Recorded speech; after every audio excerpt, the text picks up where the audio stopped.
Chapter 731.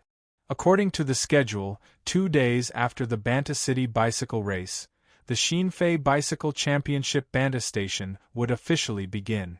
The opening of this race also represented the opening of this year's Xinfei Bicycle Championship Banta Station. Because last year's Xinfei Bicycle Championship Banta Station had won a total of 84,000 gold coins, this year's Xinfei Bicycle Championship Banta Station had attracted even more attention. For the Xinfei Bicycle Championship Banta Station, from the beginning to the end, for an entire week, the various newspapers of the Lampari Kingdom and even the newspapers of the surrounding countries had all reported on this race in detail. Because of these reports, the bicycle companies that participated in this race received a large amount of exposure, allowing the brands under their names to receive even more recognition. When the Xinfei Bicycle Championship Banta Station ended, a rider from the Anjit Chamber of Commerce won the championship and received the 5,000 gold coins. The craze for bicycles that lasted for half a month finally died down a bit. In the past half a month, the sales of all the bicycles produced by the Chamber of Commerce that participated in the competition had greatly increased. Not mentioning the Frestec Chamber of Commerce, of the other 7 bicycle companies, the Anjit Chamber of Commerce had the most exaggerated increase in sales. In just half a month, they had sold over 7,600 bicycles. Compared to last month's sales, it was an increase of over 300%. The other 6 bicycle companies also had different increases in sales. The lowest was over 50% and the highest was close to 200%. Compared to them, the New Flyer's increase in sales was the smallest, only increasing by 17% compared to last month. But it was only an increase of 17%, but this increase far surpassed the Anjit Chamber of Commerce's increase. This was because Xinfei brand bicycles sold over 38,400 bicycles last month. An increase of 17% was over 6,500 bicycles. In the end, in the bicycle industry, New Flyer was a giant that the other companies couldn't compare to. But based on the current situation, the other companies had finally grown quite well with the support and promotion of Sui. In time, they might even be able to catch up with the Xinfei merchants. And this was precisely what many people, especially other merchants, did not understand about Sui. New Flyer didn't need to do anything to monopolize the market and make more money for itself. Why would it spend so much effort to help its competitor? Wasn't Sui worried that New Flyer would be overtaken by other companies one day? Wouldn't New Flyer fall because of his lack of market share? Even though it was a joke to say that New Flyer was on the decline, it was still necessary to be worried.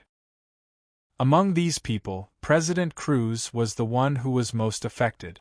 Ever since he came into contact with New Flyer and got to know Sui had done countless puzzling things like this. President Cruz had asked Sui this question countless times, but Sui had never given him a direct answer. So every time he saw Sui's actions, the doubt in President Cruz's heart would deepen a bit. Even if he was close to being numb because he had seen it too much, in private, he would often complain about this to Sui when he had nothing to do. For example, today.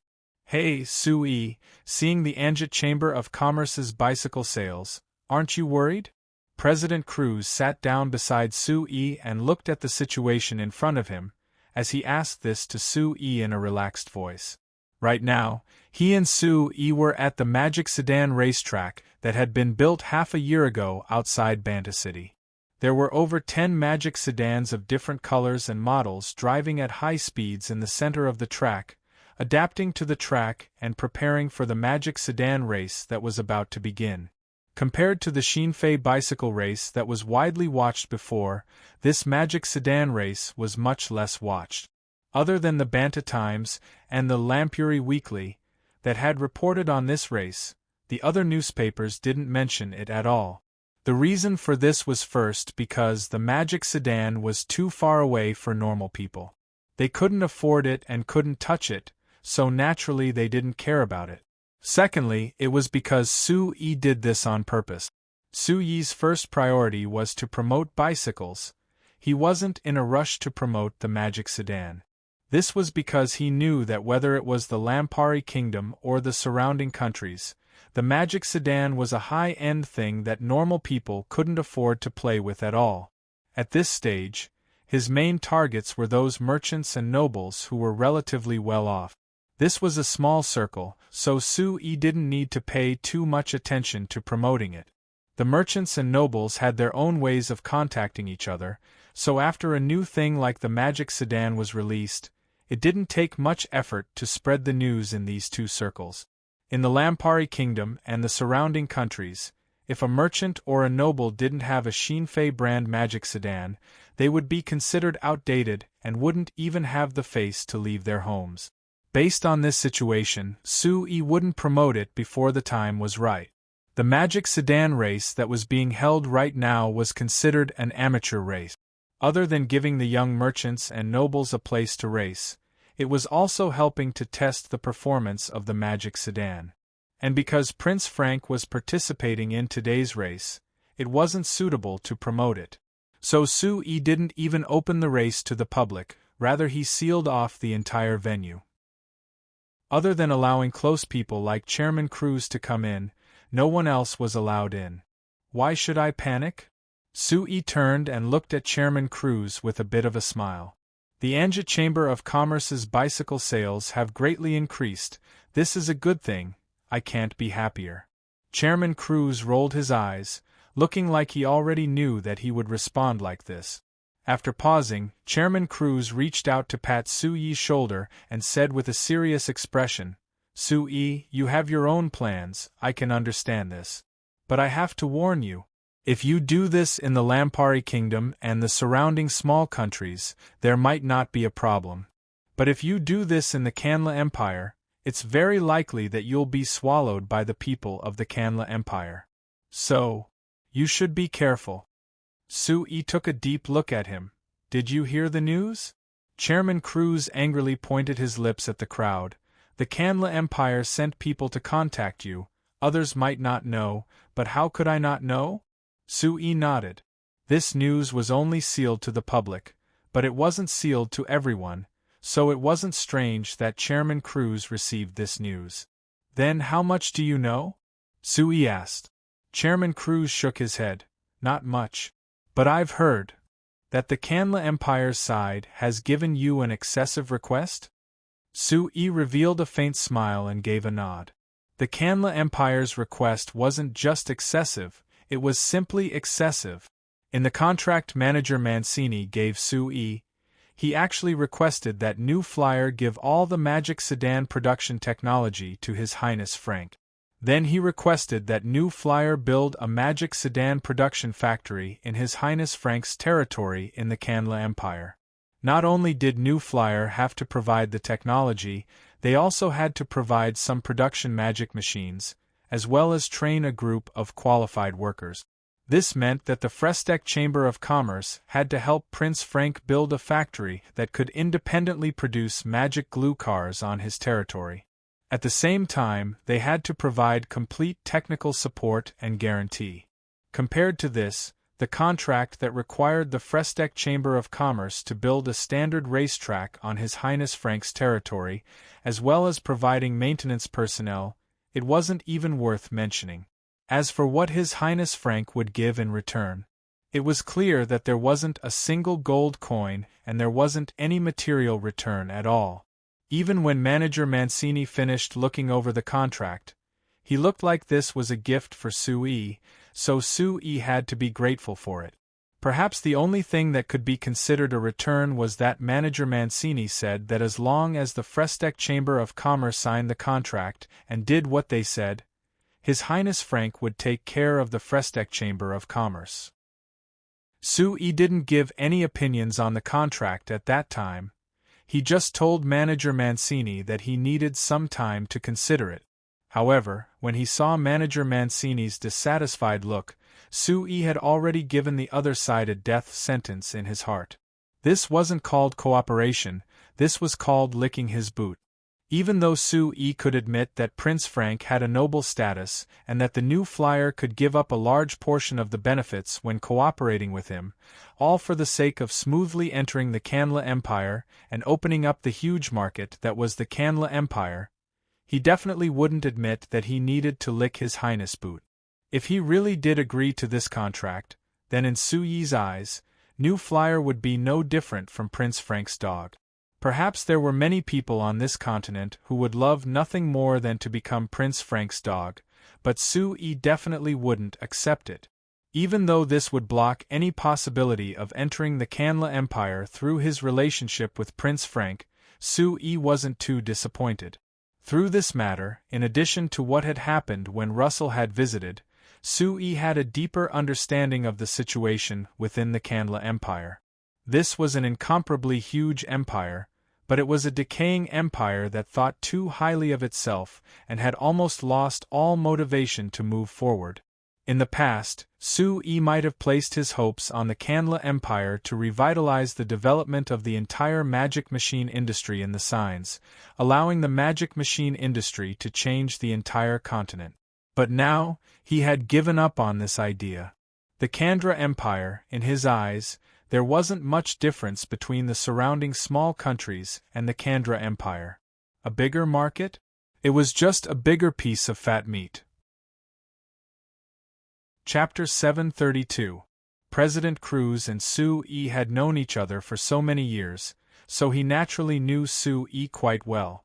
Seeing the strange smile on his face, he immediately understood that Suyi's negotiations with the Canla Empire had fallen through. He revealed a happy smile, but then he felt that this wasn't right. After thinking about it, he raised his hand to pat Suyi's shoulder and comforted him. This isn't that big of a deal. We are merchants in the end, we can't do business that loses money, don't you think? If the Canla Empire's request is too much, then we can just not cooperate with them. They are not the only country on this continent. Speaking of this, President Cruz seemed to lack confidence. Although the Canla Empire was not the only country on the signs, there was only one other country as large as the Canla Empire, the Mala Empire. The huge market of the Canla Empire was the dream of any merchant on this continent. If they were to completely give it up, it would obviously be a pity and heartache. Previously, when the Amsterdam Chamber of Commerce went to the Canla Empire to promote road paving, they were met with many setbacks.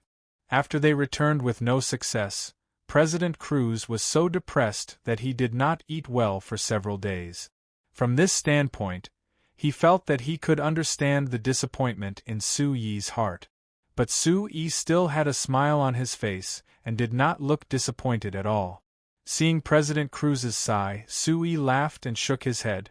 I didn't say that I would give up the Canla Empire. Even if we don't cooperate with Prince Frank, we can cooperate with other people in the Canla Empire, right? Besides, our new flyers' various household magic machines are currently selling well in Wimbledon City. Even if I don't do anything, I believe that the sales will continue to increase. Sooner or later, we will be able to truly open this market. The failure of the cooperation now is just a small interlude, it won't affect the overall situation. President Cruz thought about it and realized that Sue was right. The new flyer is different from the Amsterdam Chamber of Commerce. The Amsterdam Chamber of Commerce went to the Canla Empire to promote the paving of roads. This kind of thing involved a lot of things, and they definitely had to get the approval of the Canla Empire. The household magic machines that New Flyer sold were normal products that weren't that different from other products. They could be sold in the Canla Empire at will. President Cruz was certain that the New Flyer household magic machines would become popular in the Canla Empire, just like the Lampari Kingdom and the surrounding countries. But if you don't agree to Prince Frank's conditions this time, aren't you worried about angering him and causing all sorts of obstacles in the Canla Empire? President Cruz asked worriedly. To be honest, I'm a bit worried, but it won't affect the overall situation, Sue said with a faint smile. In the end, Prince Frank isn't the emperor of the Canla Empire, and he isn't the only prince in the Canla Empire, right? Seeing the confident smile on Su Yi's face, President Cruz really wanted to ask why Su Yi was this confident. No matter how much influence the new flyer had in the Lampari Kingdom and the surrounding countries, it was only a small company in the Kandla Empire. If Prince Frank really wanted to target the new flyer, he definitely had many methods. The only hope was that His Highness Frank really looked down on the Frestec Chamber of Commerce, so it was better if he ignored this matter. Okay, Cruz, don't worry about me for now.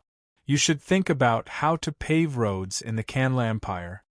Su Yi patted President Cruz and said with a smile, "This is the first road your company is going to build in the Kandla Empire, so you have to make sure it's perfect." Hearing Su Yi mention this matter, President Cruz's spirit was suddenly shaken.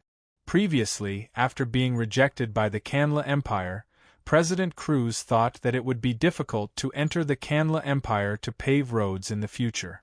But he didn't expect that not long ago, Su Yi would suddenly find him and say that he had made some connections. The Kandla Empire would most likely invite the Amsterdam Chamber of Commerce to enter the Kandla Empire to pave road. President Cruz was very surprised by this news, but with his understanding of Su Yi, he knew that he definitely wouldn't speak carelessly. So after the excitement passed, his heart was filled with gratitude towards Su Yi. Although the Amsterdam Chamber of Commerce was considered a decent company in Banta City, its influence was only limited to Banta City. It could only be considered a small company in the entire Lampari Kingdom. But when Su Yi found him and gave him something called cement, as well as the technology to pave roads, the Amsterdam Chamber of Commerce quickly grew with the push of Su Yi. Now, the Amsterdam Chamber of Commerce had already paved over 100,000 kilometers of roads in the Lampari Kingdom and the surrounding countries. They had also built countless reinforced concrete houses and over 100 high-rise buildings, becoming the top construction company in the surrounding countries. At the same time, they were the only company that was recognized by everyone as a road paving company. Now that the Amsterdam Chamber of Commerce was mentioned, there wasn't a single person in the surrounding countries that didn't know of them.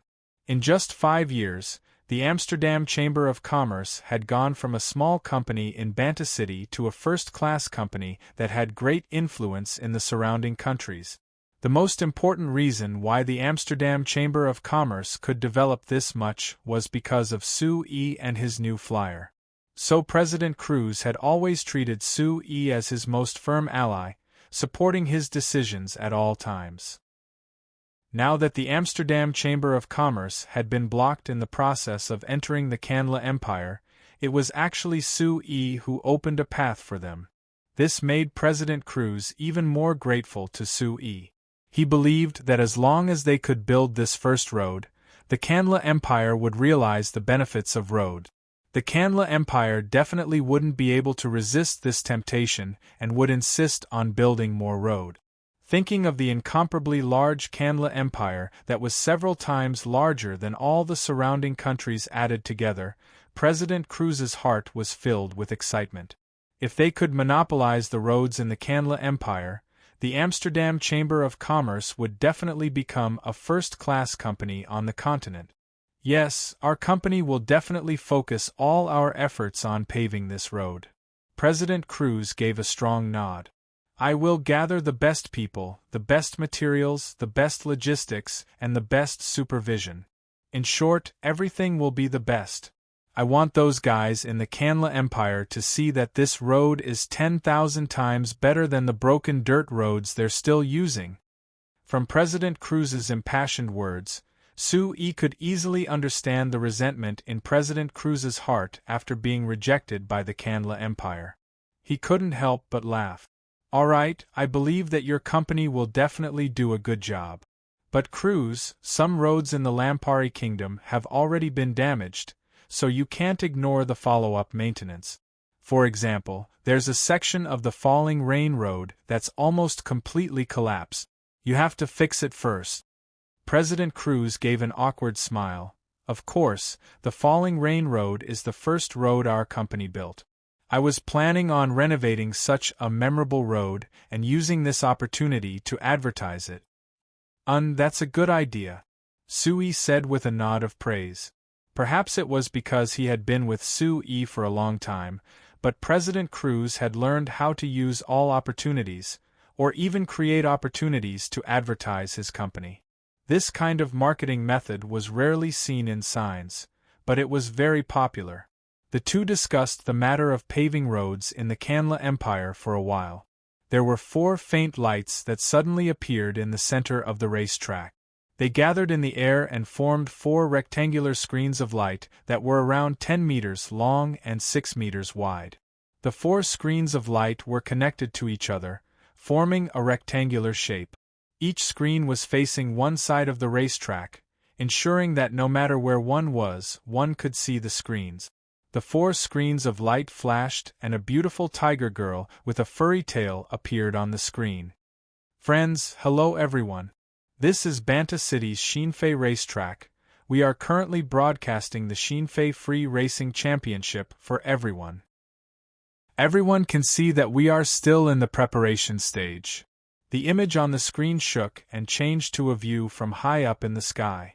From this perspective, one could see that the entire racing track was oval in shape.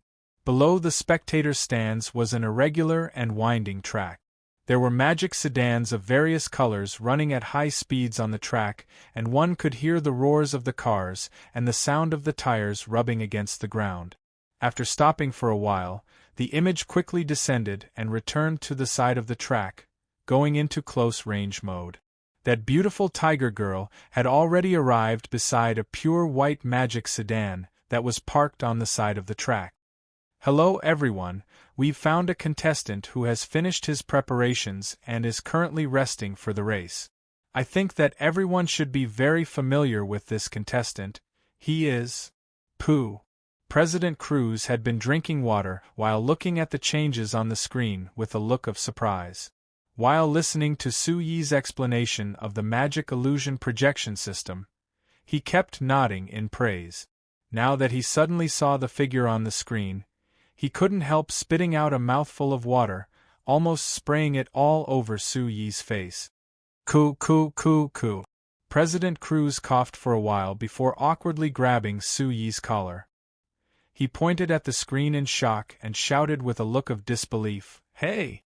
Su-yi! Is there a mistake? This old man is also participating in this race?"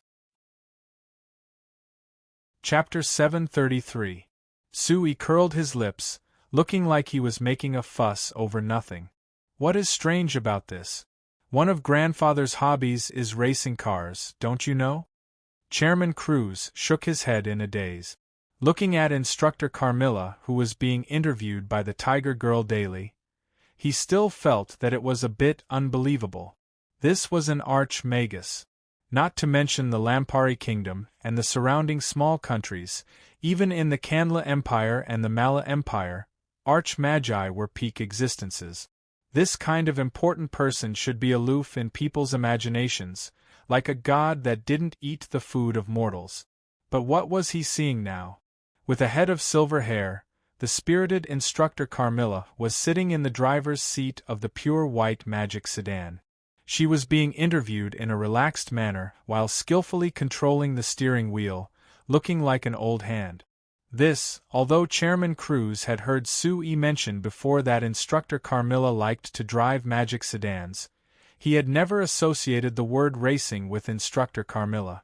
Even if he saw her sitting in this clearly modified magic sedan, he still couldn't accept it. Alright, if you're surprised now, you might be scared to death later. Su-yi patted Chairman Cruz's shoulder with a smile, telling him to calm down. Chairman Cruz looked at Su-yi. Could it be that there was something even more shocking than instructor Carmilla appearing on the track? Su-yi smiled without saying a thing. He pointed at the light screen in the middle of the track, telling him to wait patiently. Chairman Cruz could only look at the light screen in a confused manner while looking around the track, wanting to see something special ahead of time. However, other than the magic sedans driving at high speeds, there wasn't anything special. After waiting for a while, the magic sedans on the track stopped and lined up behind the starting line.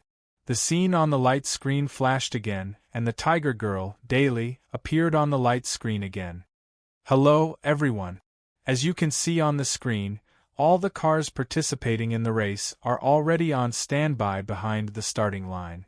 The race is about to begin. President Cruz suddenly turned to Sue-E and asked, "Who is she talking to?" "There are only so many people in the stadium, so everyone can see it." "Oh, this is to make her develop this habit. Because according to my plan, these matches will be broadcasted to the audience outside the venue, and even to the audience in other cities. Therefore, I have to cultivate this habit first, so that I won't have to correct it in the future." How are you going to broadcast it simultaneously?" President Cruz was even more puzzled. Sue-E revealed a smile and didn't explain. If he wanted to answer this question, it would involve the magic array resonance technology, the magic wave signal transmission network, and other things that the Frestec Chamber of Commerce was currently developing and would be developing in the future, so it was too troublesome to explain. Moreover, even if President Cruz was an ally, there was no need to tell him these secrets that were unrelated to the Amsterdam Chamber of Commerce. Seeing that Sue-E didn't reply, President Cruz nodded and didn't ask any more. On the screen, Daly continued to give the opening speech. After the opening speech, she began to introduce the contestants. "Now I'll introduce everyone to the contestants participating in this race. First, I'll introduce the one closest to the inner circle. Everyone should be familiar with this racer. It is the most respected Teacher Carmilla." The scene on the light screen changed and Teacher Carmilla appeared on the light screen. She waved her hand at the light screen with a smile on her face. Sue-E saw this and couldn't help smiling. When the Frestec Chamber of Commerce first brought the magic illusion camera that used the illusion magic array synchronization technology to Archmagus Camilla, having him act in front of the magic illusion camera to make a promotional video, Archmagus Camilla was very resistant. Now that 2 months had passed, he could already pose in front of the camera with ease. Next, let's look at the person to the right of Teacher Carmilla. The image on the light screen shifted, and what appeared on the light screen was a beautiful young woman with pointed ears. "She's actually an elf?" President Cruz was startled and couldn't help shouting. "Is there a mistake? Even elves like to race? This is too strange." Sue-E chuckled. He thought that this elf not only liked to race, she was a fanatic.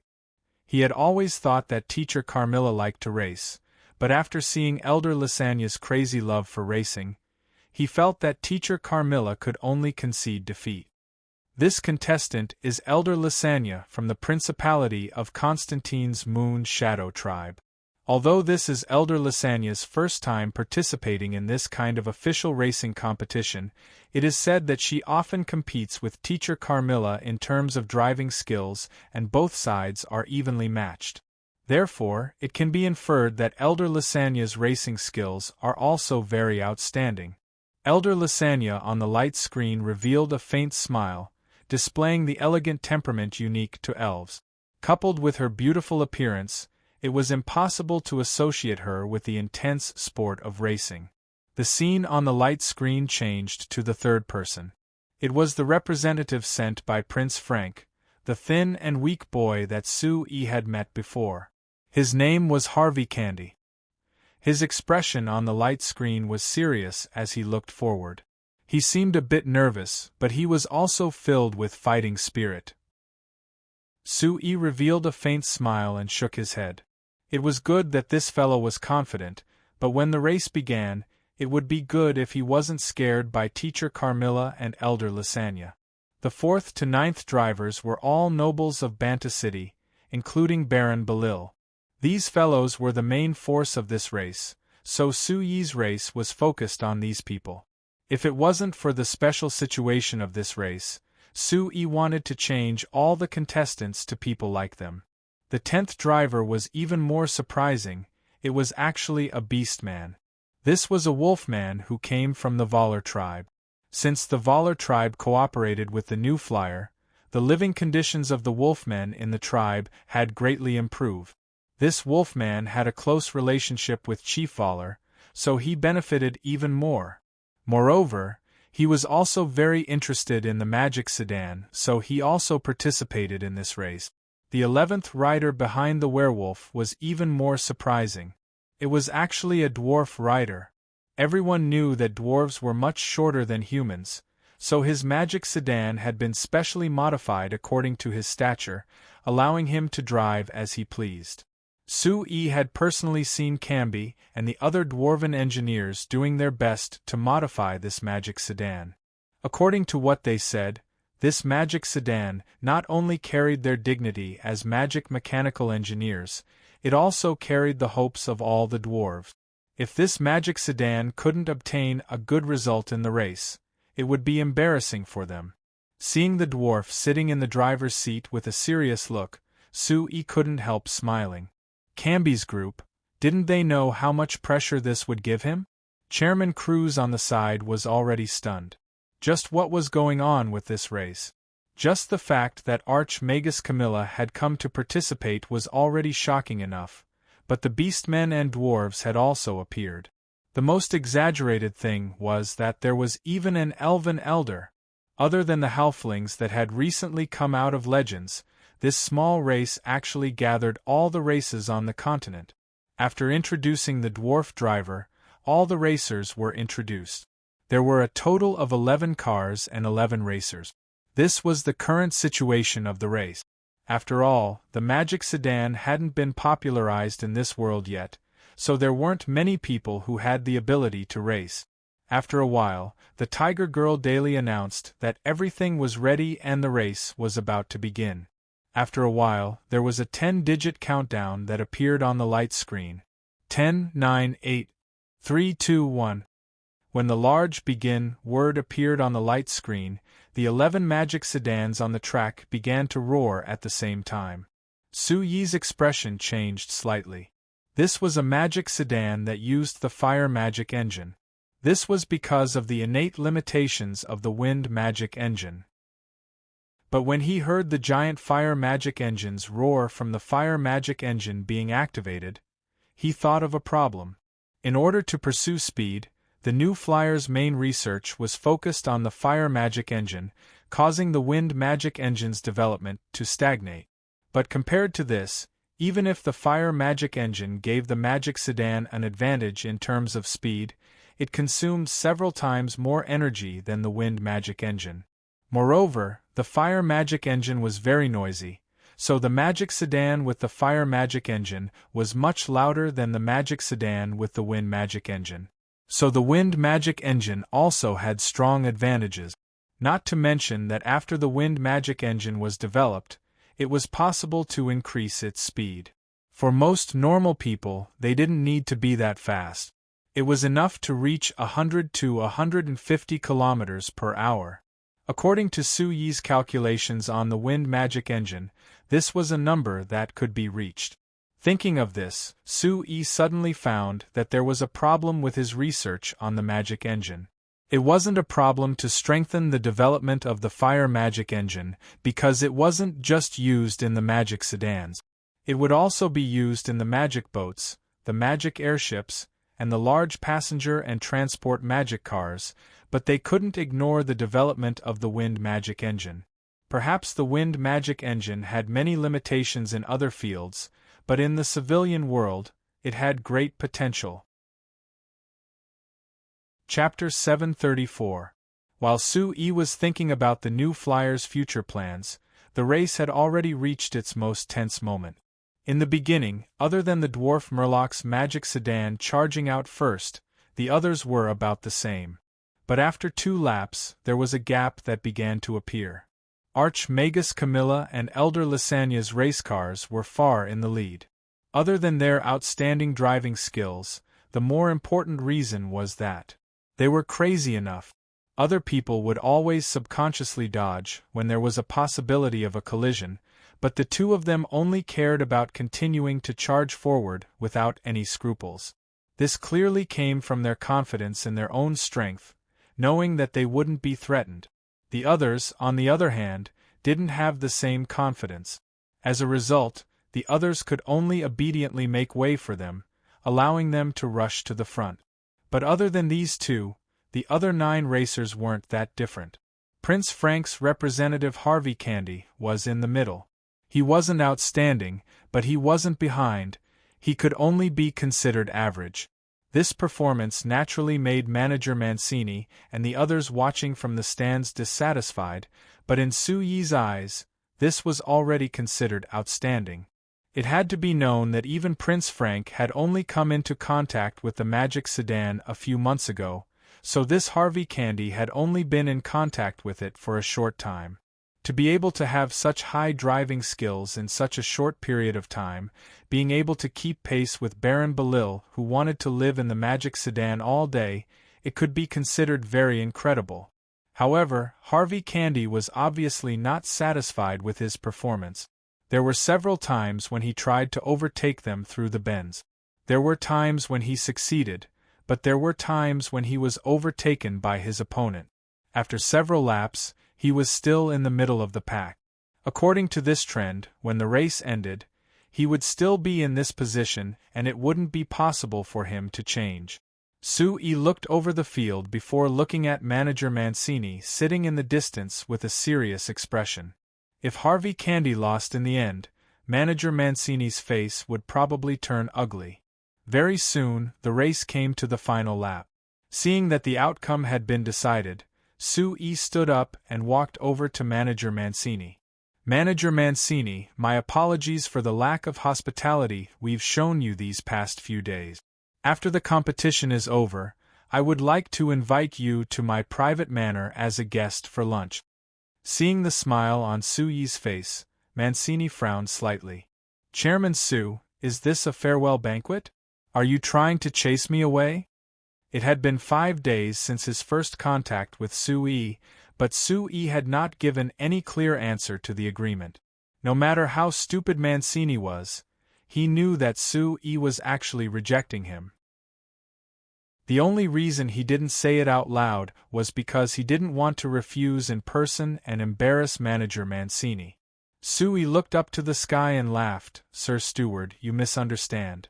How would I dare to chase you away? If you like, you can stay in Banda City for a bit longer.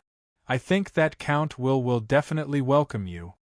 Manager Mancini looked at Su Yi and gave a cold laugh. What about you? Me? There are many things I need to take care of at the company, so it isn't convenient for me to stay here. So, Sir Steward, please forgive me. If you have a chance to come to Banta City next time, or come to our new flyer, I will definitely entertain you. Manager Mancini gave a strong snort. Chairman Su, it seems like you've already made your decision. Su Yi nodded with a faint smile, but he didn't say anything. Manager Mancini gave a cold laugh. Chairman Su, Baron Belil has always said that you are a smart person, but in my eyes, you don't match his evaluation at all. There are many people who want to approach His Highness, but they can't do anything. Now that you've given up this chance, you are simply too stupid. Su Yi gave a shrug and didn't say anything with a faint smile. Su Yi didn't react, so Manager Mancini couldn't say anything else. After pausing, he gave another cold snort before continuing. All right, Chairman Su, this is your choice. If the new flyer meets any problems in the Kanla Empire, don't blame me for not warning you ahead of time. Su Yi narrowed his eyes, thinking that this should be a naked threat. If Prince Frank really caused trouble for the new flyer because of this matter, then with this matter, it was enough to prove that His Highness wasn't a good person to cooperate with. Looking at it like this, the failure of this cooperation was actually a good thing. Manager Mancini, Su Yi paused. When he was about to speak, he suddenly heard a large ping sound. He and Manager Mancini looked at the center of the track in a daze. They saw the 2 magic sedans rolling at high speeds on the track, only stopping when they hit the wind-attributed magic array that had been placed on the track ahead of time. Looking over the 2 magic sedans, Su Yi was surprised. Because one of them was driven by Baron Belil and the other was driven by Harvey Candy. Turning to Manager Mancini, he found that his face was very dark and there was a faint trace of anger in it. Su Yi couldn't help rolling his eyes. He thought that this collision before the race ended was the perfect result of his cooperation with Prince Frank. Everyone went their separate ways. ####. 3 days later, Sui appeared in Baron Belil's private manor again. When he saw Baron Belil, he was lying on the bed, eating fruit with the help of a beautiful maid while moving his hands all over. When Sui came in and gave a cough, Baron Belil finally reacted and quickly took his hands back. "Coo! Chairman Su, why are you here? Where's the housekeeper? Why didn't he come to report?" Baron Belil asked in an awkward voice before waving his hand to have the maid leave. "The housekeeper said that you said that I didn't need to be reported." Sui moved to the side to let the red-faced maid leave before shaking his head at Baron Belil. "I wanted to see how your injuries were, but now it seems like you've recovered quite well." Baron Belil gave a dry laugh. "Ha! It's good. It's good." When the race was about to end 3 days ago, Harvey Candy had tried to overtake, but he accidentally collided with Baron Belil's magic sedan. It was a good thing that the two cars were equipped with wind-attributed magic arrays, so the two of them weren't in any danger. They only suffered some light injuries from the collision. Harvey Candy had been taken away by Manager Mancini's group the day before yesterday, and Baron Belil had been recovering in his private manor the entire time. "Right, Chairman Su, did you talk with Manager Mancini's group breakdown?" Baron Belil suddenly looked at Sui and carefully asked this. We couldn't reach an agreement, so we didn't cooperate." Sui replied with a nod. "This coup. Chairman Su, I'm not blaming you, but I feel that. Isn't your attitude towards Manager Mancini a bit too arrogant?" "Arrogant?" Sui knit his brows. "You don't think that Manager Mancini is arrogant, but you think that I'm arrogant?" No, Manager Mancini is arrogant, very arrogant. But he is representing His Highness Frank, so it's normal for him to be a bit arrogant. But you want to cooperate with His Highness Frank, so there's nothing wrong with lowering your attitude, right?" Seeing Baron Belil's disapproving expression, Sui shook his head and was too lazy to discuss this with him. He was very clear that the current situation of the world was like this. His Highness Frank was an aloof prince of the Canla Empire. In the eyes of others, he was just the chairman of a small company, so how could he care if the other side was arrogant or not? "Let's not talk about this. Belil, I came looking for you today, not only to see how your injuries are, but also to discuss some proper business with you." "Proper business?" Belil was immediately jolted awake. He immediately sat up on the bed, but because of his wound, he sucked in a breath of cold air from the pain. However, this didn't affect the excitement in his eyes. He stared at Sui and asked, "What proper business?" Prince Frank's people didn't believe in Sui, but Baron Belil believed in Sui's ability to make money. The proper business he was talking about was definitely going to make money. Including the competition 3 days ago, you've participated in many races organized by our company and privately organized by yourself, right? Sui asked. "It's not a lot, it's a lot." Baron Belil flipped his palm 3 times. "At least 150 times. "Oh? That many? Then you must have a lot of experience in organizing races?" Sui asked. "It's alright, just a bit better than most people." Baron Belil chuckled. "Good. If I want you to organize a proper race in the Canla Empire, do you have the confidence to do it?" Sui asked seriously. "Huh?" Baron Belil looked at Sui in surprise. "Chairman Su, are you joking? Didn't you just have a breakdown with His Highness Prince Frank? Why do you want me to organize a race in the Canla Empire now? How is that possible? I only had a breakdown with His Highness Prince Frank, not a breakdown with the Canla Empire. Moreover, the one organizing the race is you and not me, not our new flyer. Do you understand what I mean?" Baron Belil calmed himself and lowered his head to seriously consider it before the shock on his face slowly faded. "This means You just want to organize a race in the Canla Empire? You don't care about anything else? It's pretty much like this. I can provide you with the initial funds, magic sedans, and even people and technology. But how to organize it and how to do it will depend on you. Sui said with a smile. How about it? Are you confident? Baron Belil curled his lips. Why don't you ask me if I'm willing first? Sui revealed a faint smile. Is there a need to ask this question? Baron Belil was surprised before breaking out in laughter. Right, there is indeed no need to ask this question, because I will definitely do it. But Chairman Su, as for how to do it, you need to give me some time to consider it. Of course there's no problem. Chapter 735. Leslie put down the letter in his hand and looked at the vast sea outside Nissi Harbor, letting out a long sigh. This letter was sent to him by the New Flyers Kingdom of Ruhr Branch.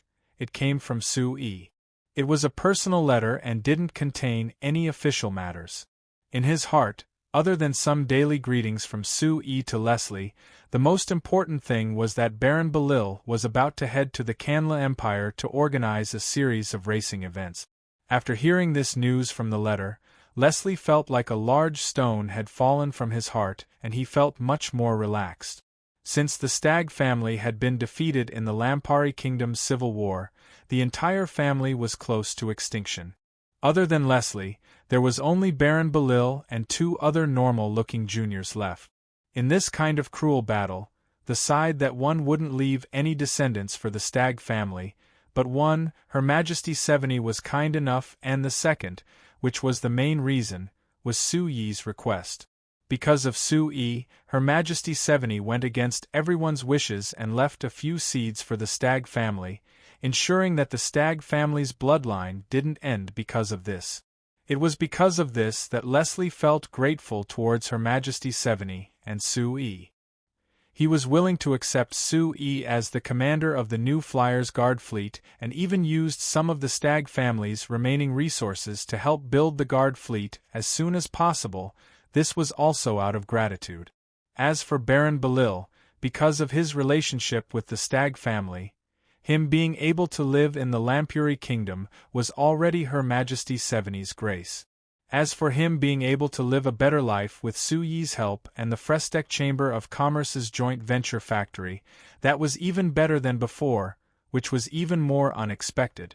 But Leslie had always been worried in his heart. Even if Her Majesty 70 was benevolent and agreed not to pursue the Stag family's descendants in the Lampari Kingdom, there were people who were worried that the Stag family would cause trouble because of these people, so they suggested that Her Majesty 70 take forceful measures against them. So Baron Belil only seemed relaxed on the surface, but there were many things that he was restricted in. Perhaps he wasn't restricted that much in Banta City because of Sui, but if he left Banta City and went anywhere in the Lampari Kingdom, he would be strictly controlled. Now that Sui had found something for him to do, as long as Baron Belil put his heart into it, with his relationship with the Canla Empire's Prince Frank, it was very likely that he would be able to make a name for himself in the Canla Empire. The Lampari Kingdom would restrict Baron Belil's actions in the Lampari Kingdom, but if he left the Lampari Kingdom, there would be many people in the Lampari Kingdom who would send him off. After all, from the perspective of the Lampari Kingdom, this fellow who they had scruples about and couldn't directly deal with, being willing to leave the Lampari Kingdom, was simply a happy ending. Leslie was very clear that Sui was doing this for his own selfish reasons. Moreover, he had told Leslie in his heart that he wanted to use the relationship between Baron Belil and Prince Frank to promote the magic sedan in the Canla Empire. But Leslie was very clear that Sui was helping Baron Belil by doing this. Not only did it give him a good reason to leave the Lampari Kingdom, it also gave him a goal to work towards in the future. Leslie was very optimistic about the prospects of the magic sedan on the signs, so as long as Baron Belil took care of this matter, he would have a chance to become someone with great influence in the future. So Sui had helped the Stag family quite a bit this time, allowing the Stag family's seed to flourish a bit more. But like this, it won't be easy for me to leave this fleet.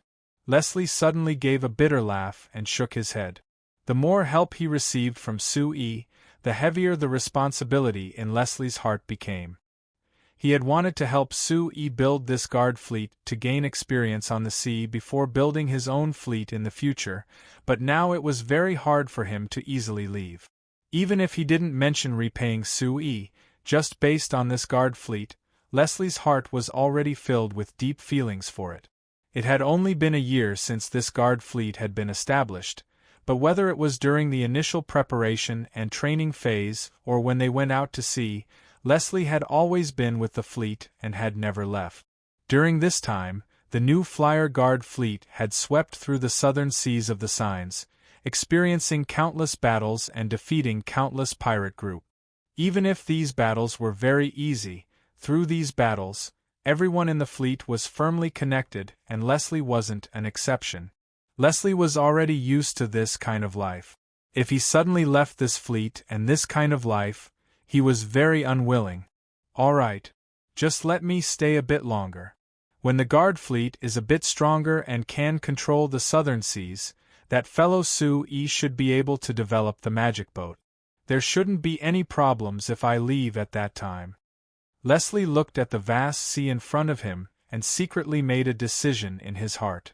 Sir, should we return to Thunderbolt Island first or wait at the rendezvous point? The captain of the flagship, the Windbreaker, who was also the adjutant of the new Flyer Guard fleet, Garn Sauron, was Leslie's assistant. Sauron came over and asked this. There's no need to go back. We've just finished resupplying at Nissi Harbor, so there's no need to waste time. Let's head to the rendezvous point.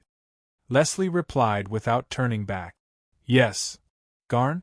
Sauron left after replying. A moment later, the entire fleet made some slight adjustments and moved quickly toward the south. In around 3 hours, the fleet had already left the waters of the Kingdom of Roer and entered the waters of the Kandla Empire. Actually, for the countries on the Signs, the so-called national waters weren't a concept at all. Because of the lack of technology, the continent didn't have the ability to sail across the seas at all. Even in the coastal waters, they could only rely on some old wooden boats to barely interfere. They couldn't even control it, so naturally they couldn't define any seas. On the endless seas, it was basically a state of disorder. As long as you had a boat, anyone could sail across the seas, and you didn't need to worry about anyone controlling you. This was also the reason why there were so many pirates on the endless seas. But with the appearance of the new Flyer Guard fleet, it broke this fragile balance of chaos. With their battle strength that far surpassed normal wooden boats and their ability to sail, as well as their strong ability to resist waves, the new Flyer Guard fleet used less than half a year to defeat all the pirates in the southern seas of the Kingdom of Roer and the Kandla Empire. Even if there were fish that escaped the net, with the powerful deterrence of the new Flyer Guard fleet, this large sea area had an unprecedented peace during this time. With the new Flyer's large transport fleet frequently sailing between the Principality of Constantine and the Kingdom of Roer, it also increased the speed of the entire sea route. Other than the new Flyer's large transport magic boats, there were many large and small wooden boats that passed through this sea route, greatly increasing the flow of goods between the two countries. Of course, the goods that flowed from the Principality of Constantine to the Kingdom of Roer were mainly household magic machines, steel, fertilizer, cement, and other industrial products made by the Shinfei Chamber of Commerce. At the same time, there were some canned fruits and lumber made from the fruits of the Principality of Constantine. The goods that flowed from the Kingdom of Roer to the Principality of Constantine were mainly mineral resources and magic crystals. These things were of course because of the needs of the new Flyer. Because of the prosperity of this sea route, the small coastal city of Nissi City was developing at a shocking speed. Although Nissi City couldn't compare to the capital Caracas City in terms of prosperity, it wasn't inferior to the flow of people and goods.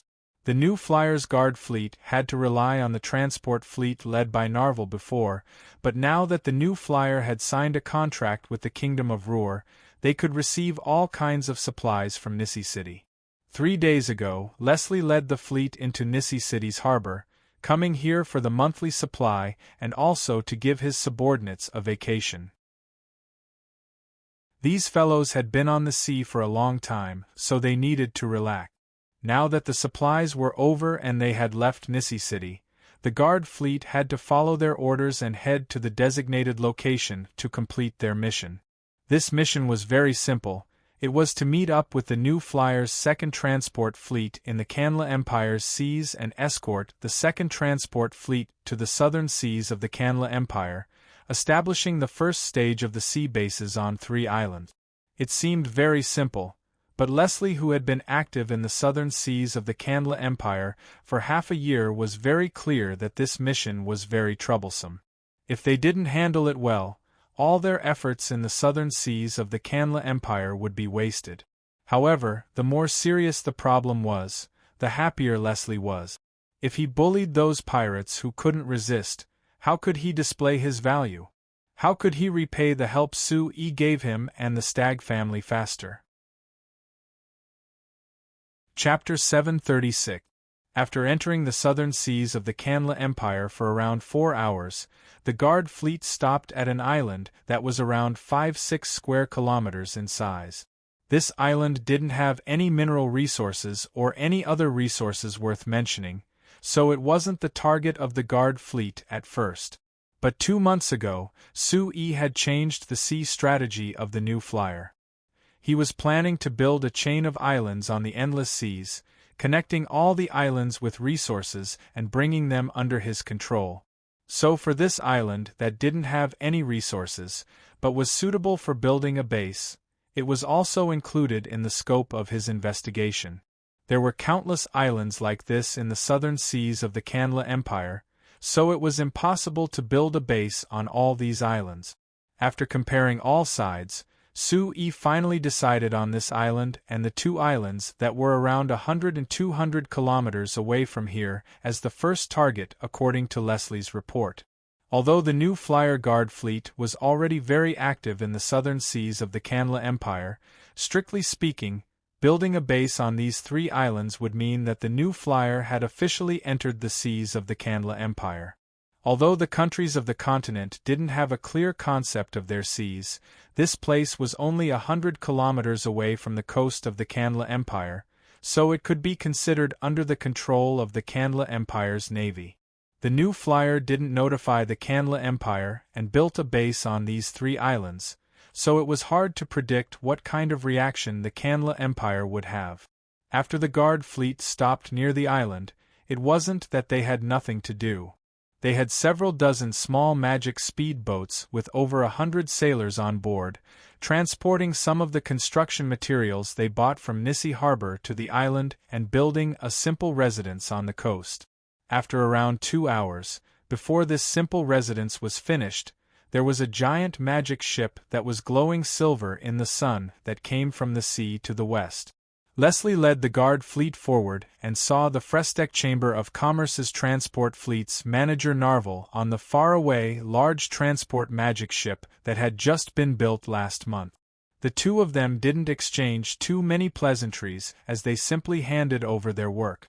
Then they put down all the small magic speedboats and transported the large amount of people and construction materials that came with the far expansion to the island.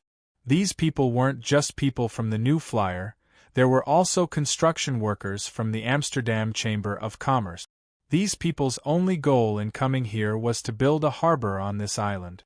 As long as they built the harbor first, it would be easier to transport the materials to the island, making it easier to build a base on the island.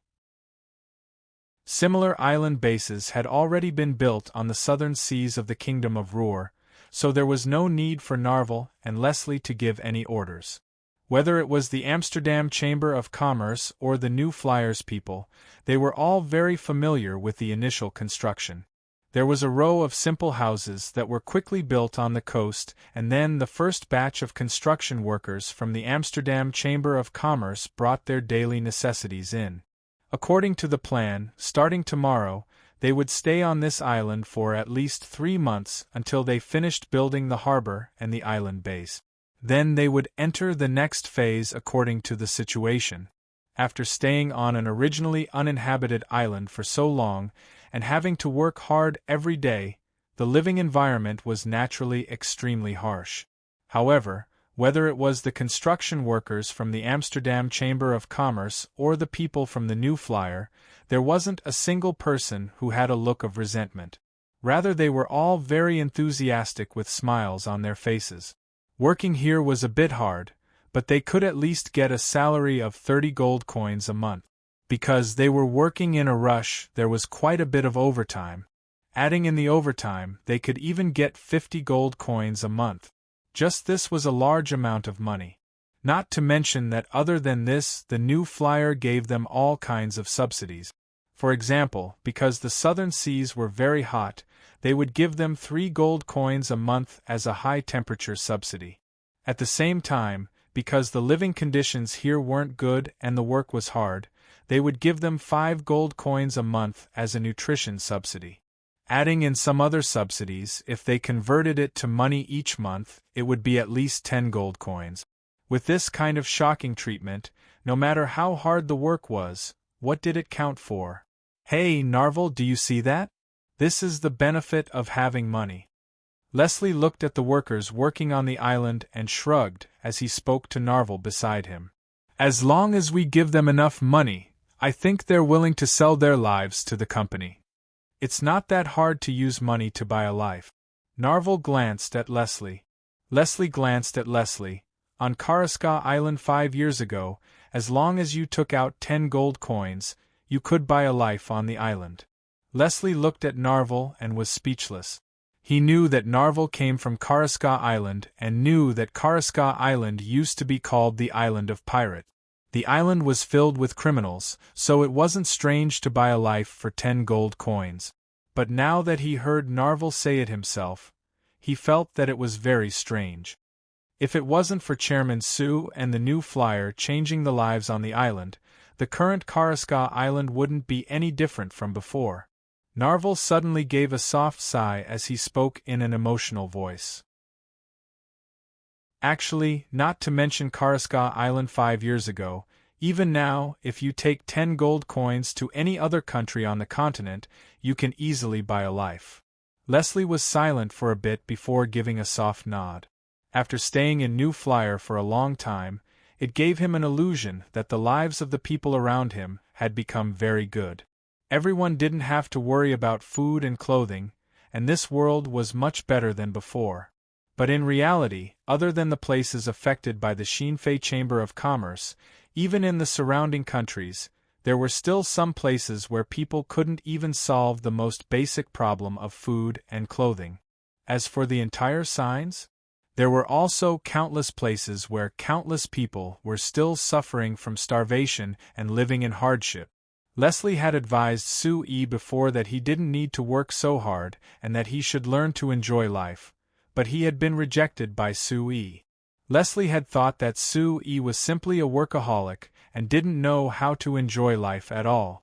Now that he was talking to Narvel, he suddenly realized that the reason why Sue E was a workaholic was because the goal in his heart was too far. He worked so hard because he hoped that everyone on the continent could enjoy a better life as soon as possible. Thinking of this, Leslie couldn't help feeling a bit ashamed. In his more than 35 years of life, this was the first time he had ever felt ashamed. Actually, I've advised Sir Chairman before that we can buy some slaves from other countries and have the slaves do the work. That way we can save quite a bit of money. If we really want to build this base, we'll need to spend at least 300,000 gold coins. If we use slaves, we can save several tens of thousands of gold coins in wages. Narvel added. It's impossible for him to agree. Leslie shook his head. Sue E hates the existence of slaves the most. He has told me many times that if he had enough money, he would buy all the slaves on the continent and restore their freedom. Now that you're telling him to buy slaves, it would be strange if he didn't scold you.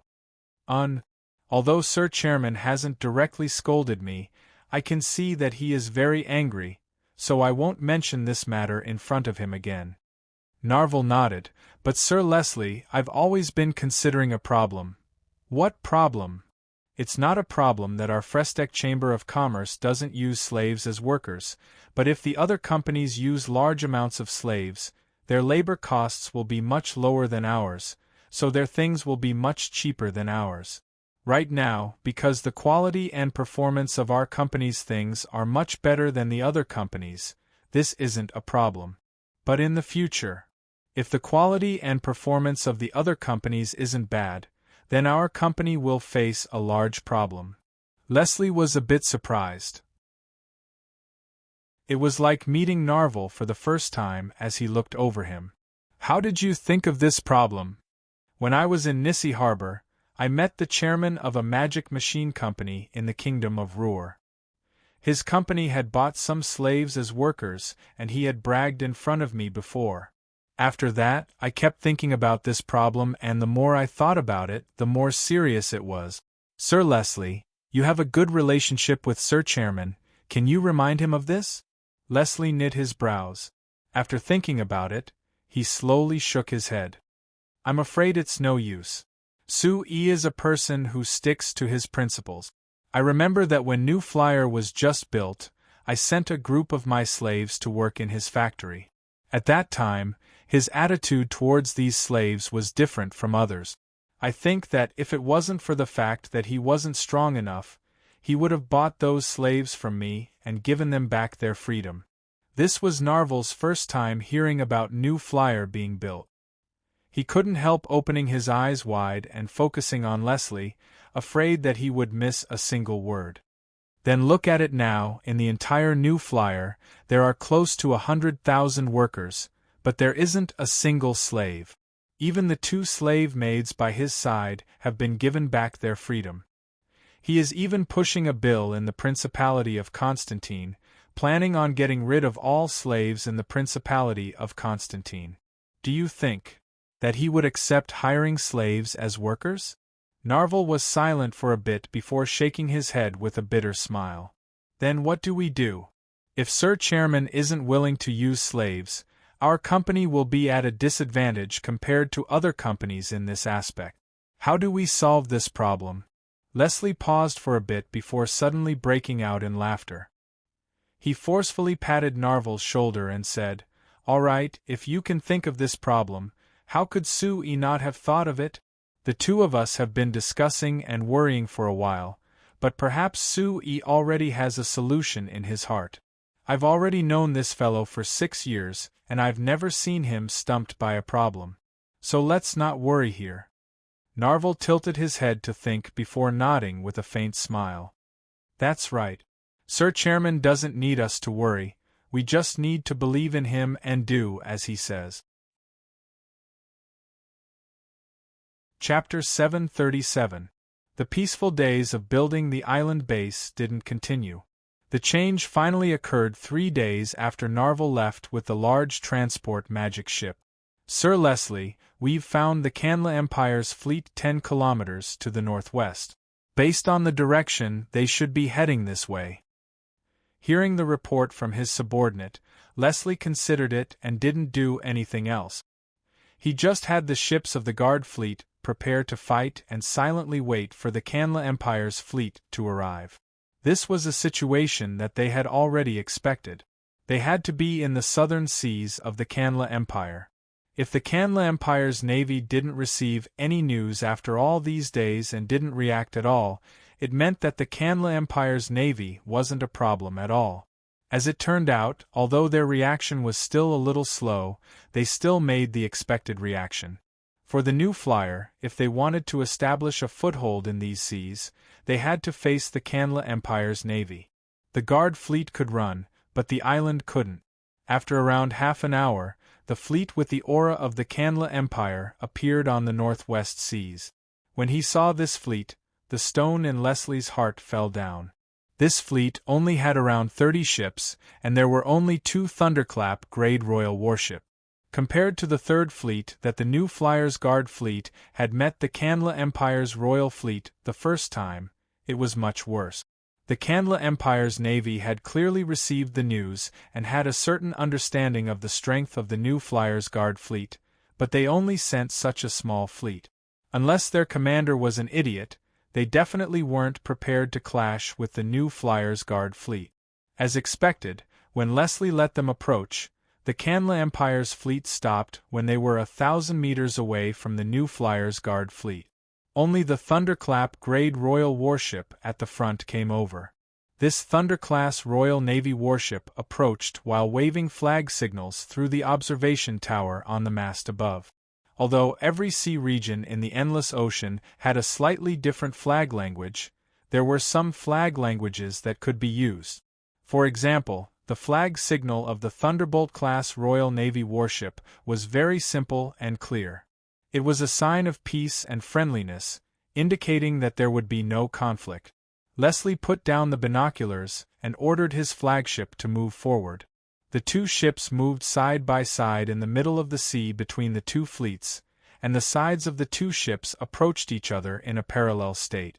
Leslie came to the side of the ship and looked over. He saw a middle-aged man wearing the uniform of the Kanla Empire Royal Navy looking over. Their eyes met and Leslie saw that the middle-aged man had a faint smile on his face. His eyes were gentle and he clearly didn't have any hostility, so he relaxed. "If I'm not wrong, you should be the commander of the New Flyers fleet, Sir Leslie, right?" The distance between the 2 ships was less than 20 meters. That middle-aged man only needed to slightly raise his voice, and Leslie could clearly hear him. Leslie was a bit surprised, never thinking that the other side would recognize him with a single glance. From this, it could be seen that the other party had come prepared. They must have done some research on the New Flyers fleet. "That's right, I am Leslie. May I ask which Sir of the Kanla Empire's fleet is on the other side?" The middle-aged man revealed a faint smile. "I am Remito Russell. I think that Sir Leslie should have heard of my name from Chairman Sue." Leslie couldn't help relaxing. Of course he had heard Sue mention this name before. Remito Russell was the Vice Chief of Staff of the Kanla Empire's Navy. He was an important person in the Kanla Empire's Navy. Compared to the Vice Commander of the Third Fleet, his position was much higher. Leslie never would have thought that this important person would come all the way from the Kanla Empire. "Sir Russell, I am very honored to meet you. Sir Chairman mentioned your name to me and said that you are a good friend of our new flyer. He told me to send his regards to you if I had the chance to see you again." Russell slightly narrowed his eyes, and a thought-provoking smile appeared on his face. Sue had Leslie send his regards to him? Could it be that he already knew that he would come looking for the New Flyers Guard fleet? Chairman Sue is too courteous. I went to your new flyer to meet Chairman Sue, and we had a good chat. I am very interested in your New Flyers Guard fleet, and now that I heard that your New Flyers Guard fleet seemed to be doing something, I couldn't help being curious and wanted to come take a look. Sir Leslie, you wouldn't think that I came too abruptly, right? Leslie laughed loudly. Of course not. Being able to receive Sir Russell's attention is my honor. Sir Russell, if you're really interested, how about you come with us to the island in front of us, and I'll show you what we're doing. Russell was stunned. He never thought that Leslie would take the initiative to bring him there. After thinking for a bit, he wasn't polite and nodded for Leslie to lead the way. Then he brought the Thunderclap-grade Royal ship he was sitting on and followed Leslie's ship to the pirates in the distance. In just a few days, other than some simple houses, there wasn't anything else built on the island. But when Russell asked about this, Leslie confidently told Russell about the Frestec Chamber of Commerce's plan to develop this island. "Sir Russell, look, our company will first build a deep-water pier here. That way, our guard fleet can rest here in the future. At the same time, it will make it easier for the company to transport all kinds of goods." If we want to do something on this island, we have to build a pier. However, Sir Leslie, with the size of your new Flyers Guard ships and transport ships, this pier can't be too small," Russell said with a nod. Leslie looked at Russell and found that there wasn't any strange expression on his face.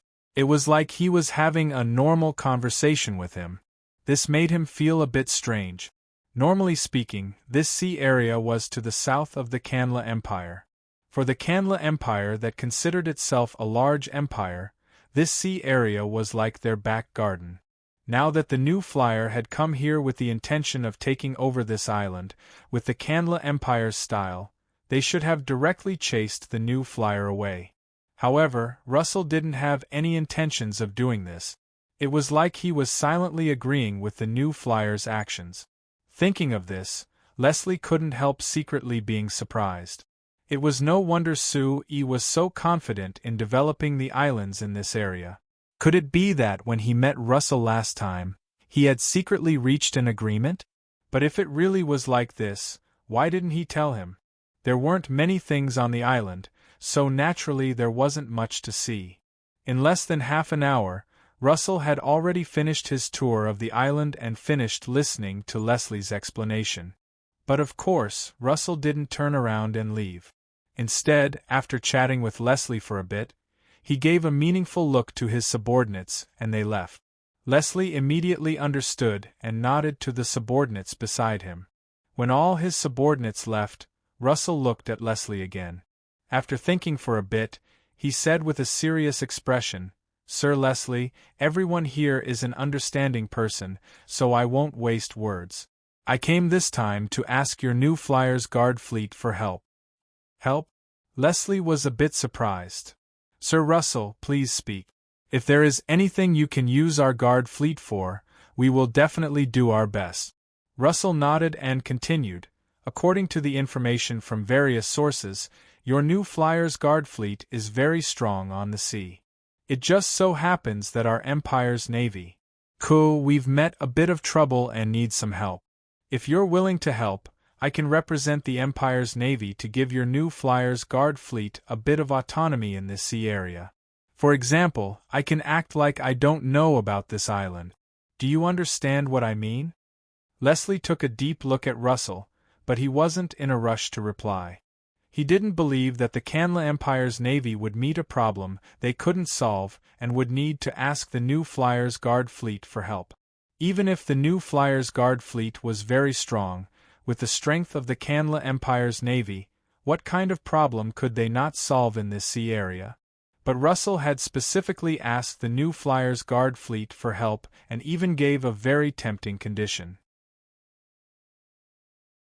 This was a bit thought-provoking. After seriously considering it for a bit, Leslie thought of the words Sue-E mentioned in his letter and made his decision. "Sir Russell, may I ask what kind of help you need from us?" Leslie asked.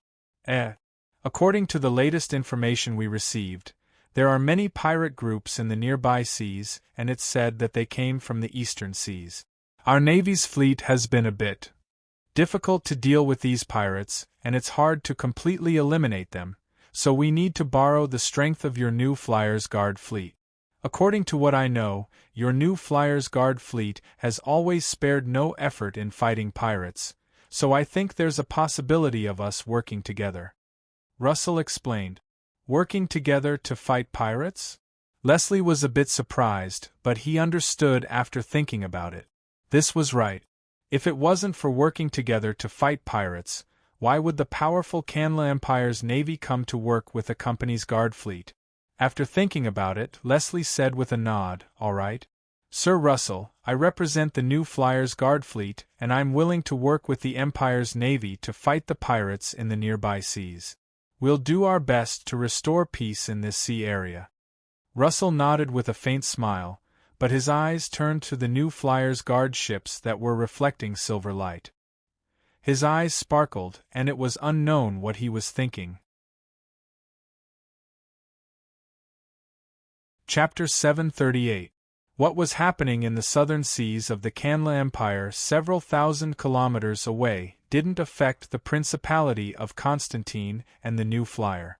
Recently, the most eye-catching matter in the Staten Duchy, and even in the surrounding countries, was a bill being passed by the Parliament of the Principality of Constantine. This bill was proposed by the chairman of the New Flyer, Su Yi, as an ordinary member of Parliament. With Su Yi's unparalleled influence in the Principality of Constantine, any proposal should have been easily passed, but this proposal had taken 2 whole months to enter the Parliament's final discussion process. Moreover, it had to go through a public vote of the Parliament before it could take effect. The reason why this proposal was so difficult was because the contents of the proposal were just too shocking. The contents of this proposal was actually to abolish the slavery system. When Su Yi first proposed this proposal, everyone thought that he was crazy. Ever since the elves had ruled the continent several thousand years ago, the slavery system had always existed on the continent. Until now, the history of slavery had already surpassed 10,000 years. In these tens of thousands of years, no matter how the continent changed, the slavery system had never changed. In fact, in the 2,000 years before and after the racial war, the slavery system had reached its peak. Before the race wars, the elves had treated all other races as slaves. After the race wars, it was the humans who had crazily captured other races as slaves. As for the humans themselves, they would also take large amounts of their own race as slave. For the people of the signs, the existence of slaves was something that everyone was used to. No one felt that there was anything wrong with it. Now that Su Yi had suddenly come out and said that he wanted to abolish the slavery system, this was simply challenging everyone's common sense, challenging the tacit rules of the continent. In particular, the slave owners who had obtained many benefits from the slaves snorted at Su Yi's proposal and strongly opposed it. Originally, because of the New Flyer's enormous influence in the Principality of Constantine, all the nobles in the duchy could only obediently cooperate and didn't dare oppose any of Su Yi's proposals. But when Su Yi threw out this proposal, these nobles who had always obediently followed Su Yi's arrangements actually voiced their opposition to this proposal in unison. In the first vote on this proposal, the number of votes in favor of this proposal was actually a shocking 0. From this, it could be seen how big of an impact this proposal had on everyone, and how strong the opposition was. However, with the New Flyer's great influence in the Principality of Constantine and Su Yi's strong push, this proposal slowly gained more and more votes, and it finally entered the final discussion process.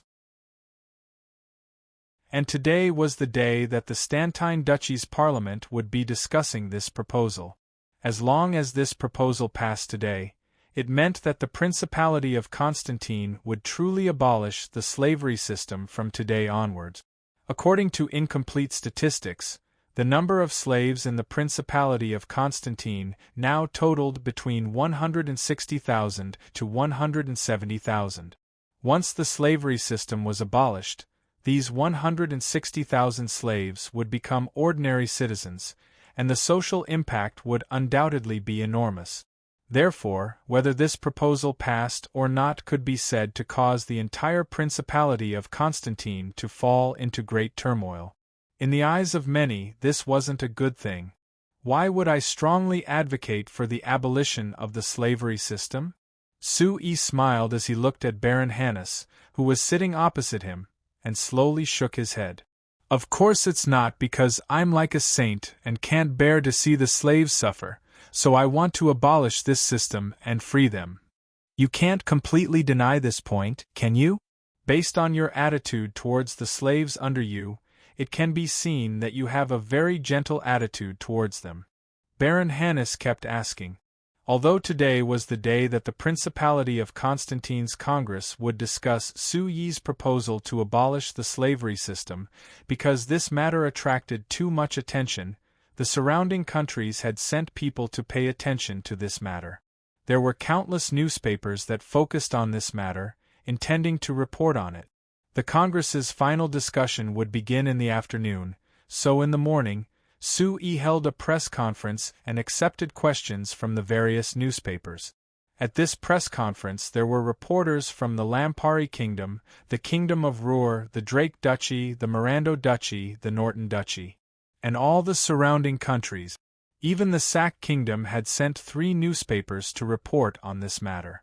There were over 500 reporters, filling the hall that could be considered spacious, and there was no place to stand. The reporters were all well-informed people, so naturally they knew that Sui had a deep friendship with the Lampuri Weekly's editor-in-chief Baron Hannes, so the first question was given to him. From my personal point of view, I really don't want to see the slaves being treated this cruelly. Because to me, there isn't a difference between slaves and commoners. Everyone is the same human, so why should we separate them and treat them cruelly like animals? Sui said with a serious look. But other than humans, there are many other races among the slaves. Could it be that you want to treat them like humans? A reporter suddenly asked in a loud voice. The other reporters all turned to look at the reporter who asked the question, thinking that this fellow was an idiot. It was a bit interesting to ask this question to other people, but asking this question to Sui was a complete waste of time. As expected, Sui gave a faint smile and replied, "The other races aren't that different from humans, right? Our Frestec Chamber of Commerce has hired many people from other races over the years, but I haven't seen anything different from us humans. If there really is something, it's probably that there are differences in culture. But even among us humans, aren't there differences in culture because of different ethnic regions? So I don't think this is a problem." Chairman Su, let's return to the main topic. You just said that you want to abolish slavery from a personal point of view.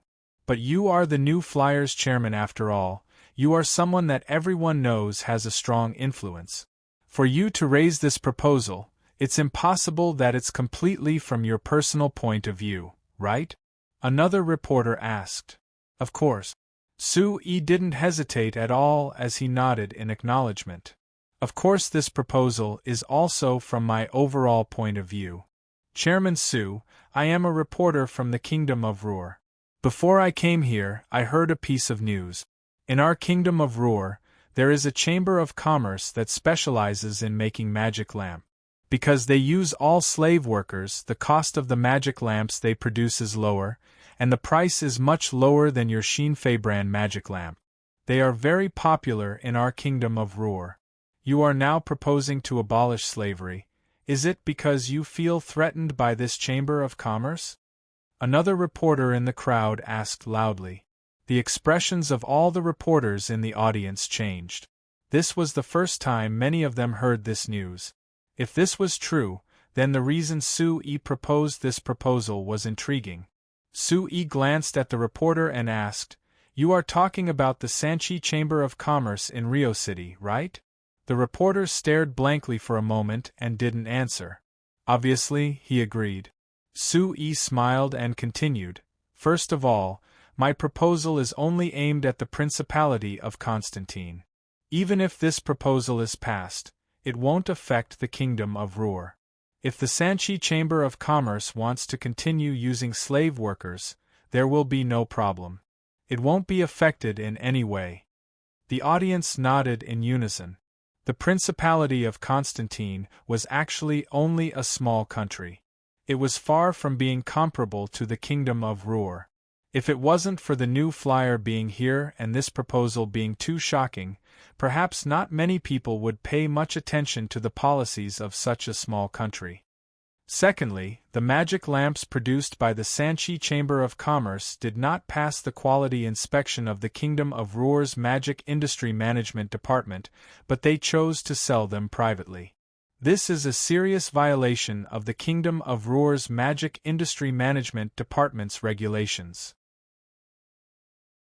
Now they are under investigation by the Kingdom of Ruhr's Magic Industry Management Department. They have been ordered to close down for rectification. Are you aware of this? Everyone's eyes fell on the face of the reporter, who claimed to be from the Kingdom of Ruhr. They found that his expression was a little awkward. It was obvious that he knew about this matter, but chose not to say it on purpose. Lastly, Why would you think that I would see the magic lamps produced by such a chamber of commerce as a threat? I think none of the reporters here would think that this Sanchi Chamber of Commerce would be a threat to our new flyer, right? The audience couldn't help but nod in unison. They had never heard of this Sanchi Chamber of Commerce. How could they compare to New Flyer? This guy actually thought that Sue felt that the Sanchi Chamber of Commerce was a threat to New Flyer. What a joke! The reporter's face flushed red, and he shouted in defiance, "Chairman Sue, perhaps the Sanchi Chamber of Commerce isn't a threat to your New Flyer, but you must be afraid that other chambers of commerce will use slave workers to reduce costs and compete with your New Flyer, right? You want to abolish slavery so much, it must be because you expected this situation." The other reporters in the audience fell silent. In fact, this was also the doubt in their hearts. If it wasn't for New Flyer's perspective, why would Sue insist on doing such a thankless job, spending so much effort, and facing so many people's opposition to abolish slavery? Perhaps you're right, this is indeed a problem. But I must remind you of a fact. It's not just now. Even a few years ago, many chambers of commerce also used slave workers, but they didn't have any special advantages because of this. Do you understand why? Sui asked. Everyone looked at each other, and they felt that Suyi's question didn't make sense at first, but in fact, it was very worthy of deep thought. That's right, slaves didn't just exist on the Signs continent for a day or two. Now, a lot of chambers of commerce that produced magic machines had popped up in the surrounding countries, and many of them used large amounts of slave workers to reduce production costs, but this didn't give them much of an advantage. This wasn't aimed at New Flyer, because in the magic machine industry, there was currently no chamber of commerce that could be compared to New Flyer. It was just that compared to other chambers of commerce in the same industry, the chambers of commerce that used slaves didn't have any special advantages. This is the biggest reason why I want to abolish slavery, and also the conclusion I came to after considering the whole situation. The reason is actually very simple. In my opinion, the majority of slaves can't be considered a complete labor force, because slaves generally can't receive education, and they don't have any enthusiasm or initiative. Even if they participate in production, they are in a completely passive position. In actual production, not only will these kinds of workers not reduce production costs, but in fact, it will greatly affect production efficiency and product quality. From a merchant's point of view, these slave workers are a negative asset of the Chamber of Commerce. What I want to do now is to turn these negative assets into positive assets. Chapter 739. Su Yi's proposal was eventually passed by the Congress of the Principality of Constantine. This wasn't surprising. With New Flyer's current influence in the Principality of Constantine, once Su Yi made up his mind to push for something in the Principality of Constantine, there was basically no chance of failure. However, Su Yi's proposal only received 56% of the votes, barely passing. This showed that this proposal couldn't really convince everyone in the Principality of Constantine. Moreover, the remaining 44% of the members who didn't vote in favor of this proposal almost unanimously abstained. There weren't many who directly voted against this proposal. Apart from proving that New Flyer's influence was indeed strong, and that others didn't dare to directly oppose this proposal, it could also be considered a silent protest. This silent protest was reflected in the fact that although this proposal was passed, it faced all kinds of difficulties in implementing it. According to this proposal, the Congress of the Principality of Constantine issued a Slave Status Conversion Act to implement this proposal. However, when it was implemented, almost all of the lords who owned slaves in the Principality of Constantine didn't cooperate. Originally, according to rough statistics, the total number of slaves in the Principality of Constantine was between 150,000 and 160,000. However, in the first week of implementation of this law, Not a single slave applied to change their status. This wasn't surprising. Most of the slaves didn't receive any education, and it was difficult for them to obtain information. Not many knew about this law, and even fewer knew how to apply for it. Moreover, even if they knew, these slaves wouldn't dare to apply. Being slaves for many years, they didn't dare to defy the will of the lords. Before the Lord gave the order, no slave dared to act on their own. As for expecting the lords to take the initiative to report it, dream on. Therefore, although Su Yi's proposal was passed, because of the difficulty in implementing it, the actual effect was almost zero. In the beginning, the Principality of Constantine and the surrounding countries were paying close attention to this matter, but after half a month without any movement, everyone's attention gradually faded. At this time, a large matter occurred in the Lampari kingdom that attracted everyone's attention. Her Majesty Seveni gave birth to a child. 2 months ago, Her Majesty Seveni announced to the public that she really was pregnant and had been pregnant for 8 months. This news didn't just create a stir in the Lampari kingdom, it also attracted the attention of the surrounding countries. After all, Her Majesty Seveni wasn't married, but she was actually pregnant with a child, which was just too shocking. Moreover, many people thought that this was a scandal that would shame the Lampari kingdom's royal family and even the entire Lampari kingdom.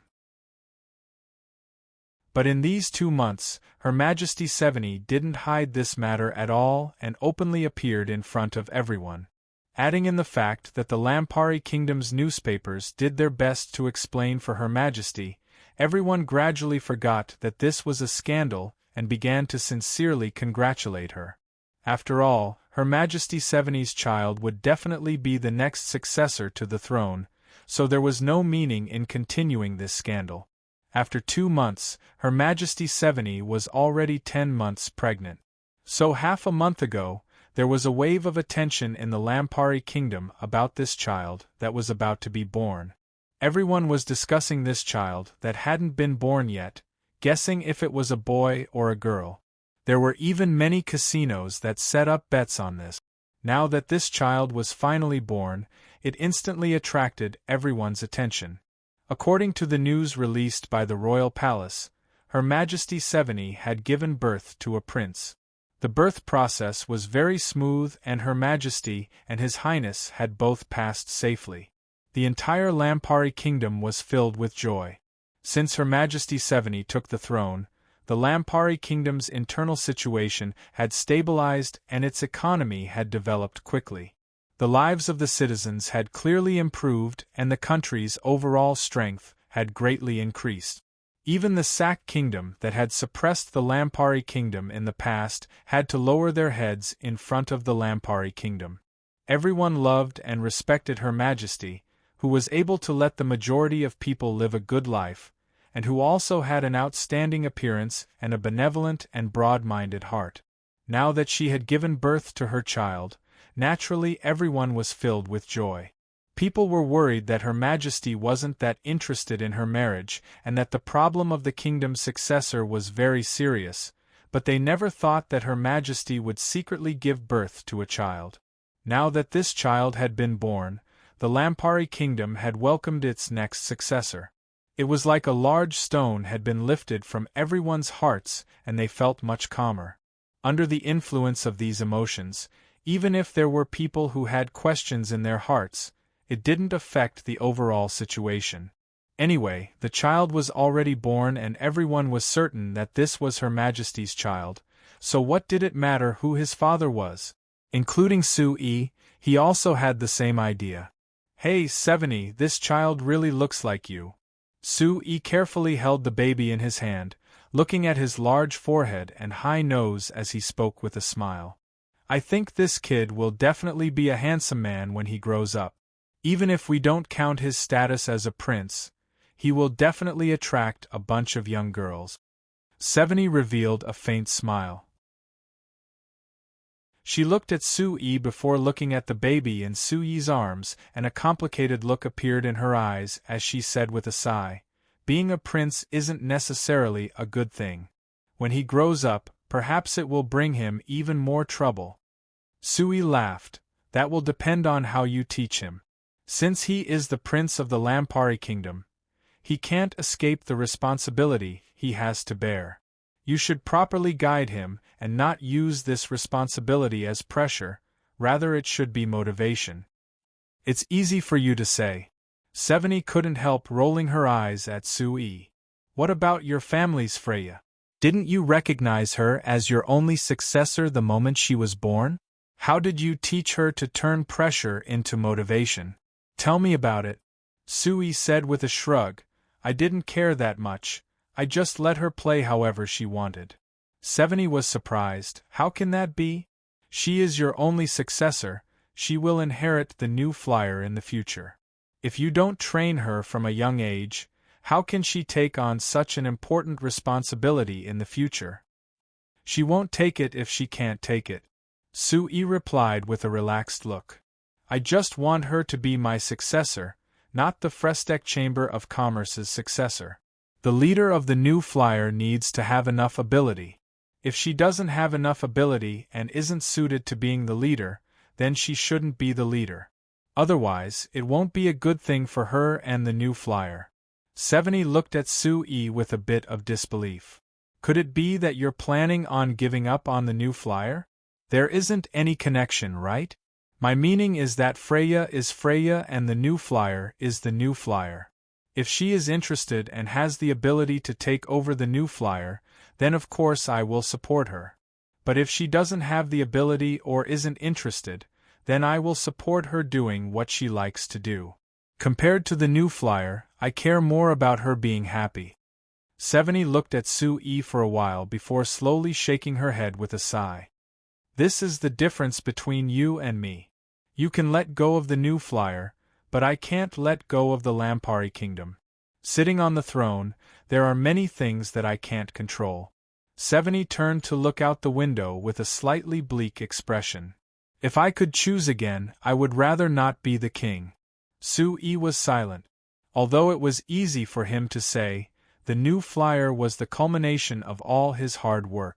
It wasn't a problem for Freya to accept the new flyer without going against her wishes, but for Sui to give up the new flyer, Sui knew that he couldn't do it.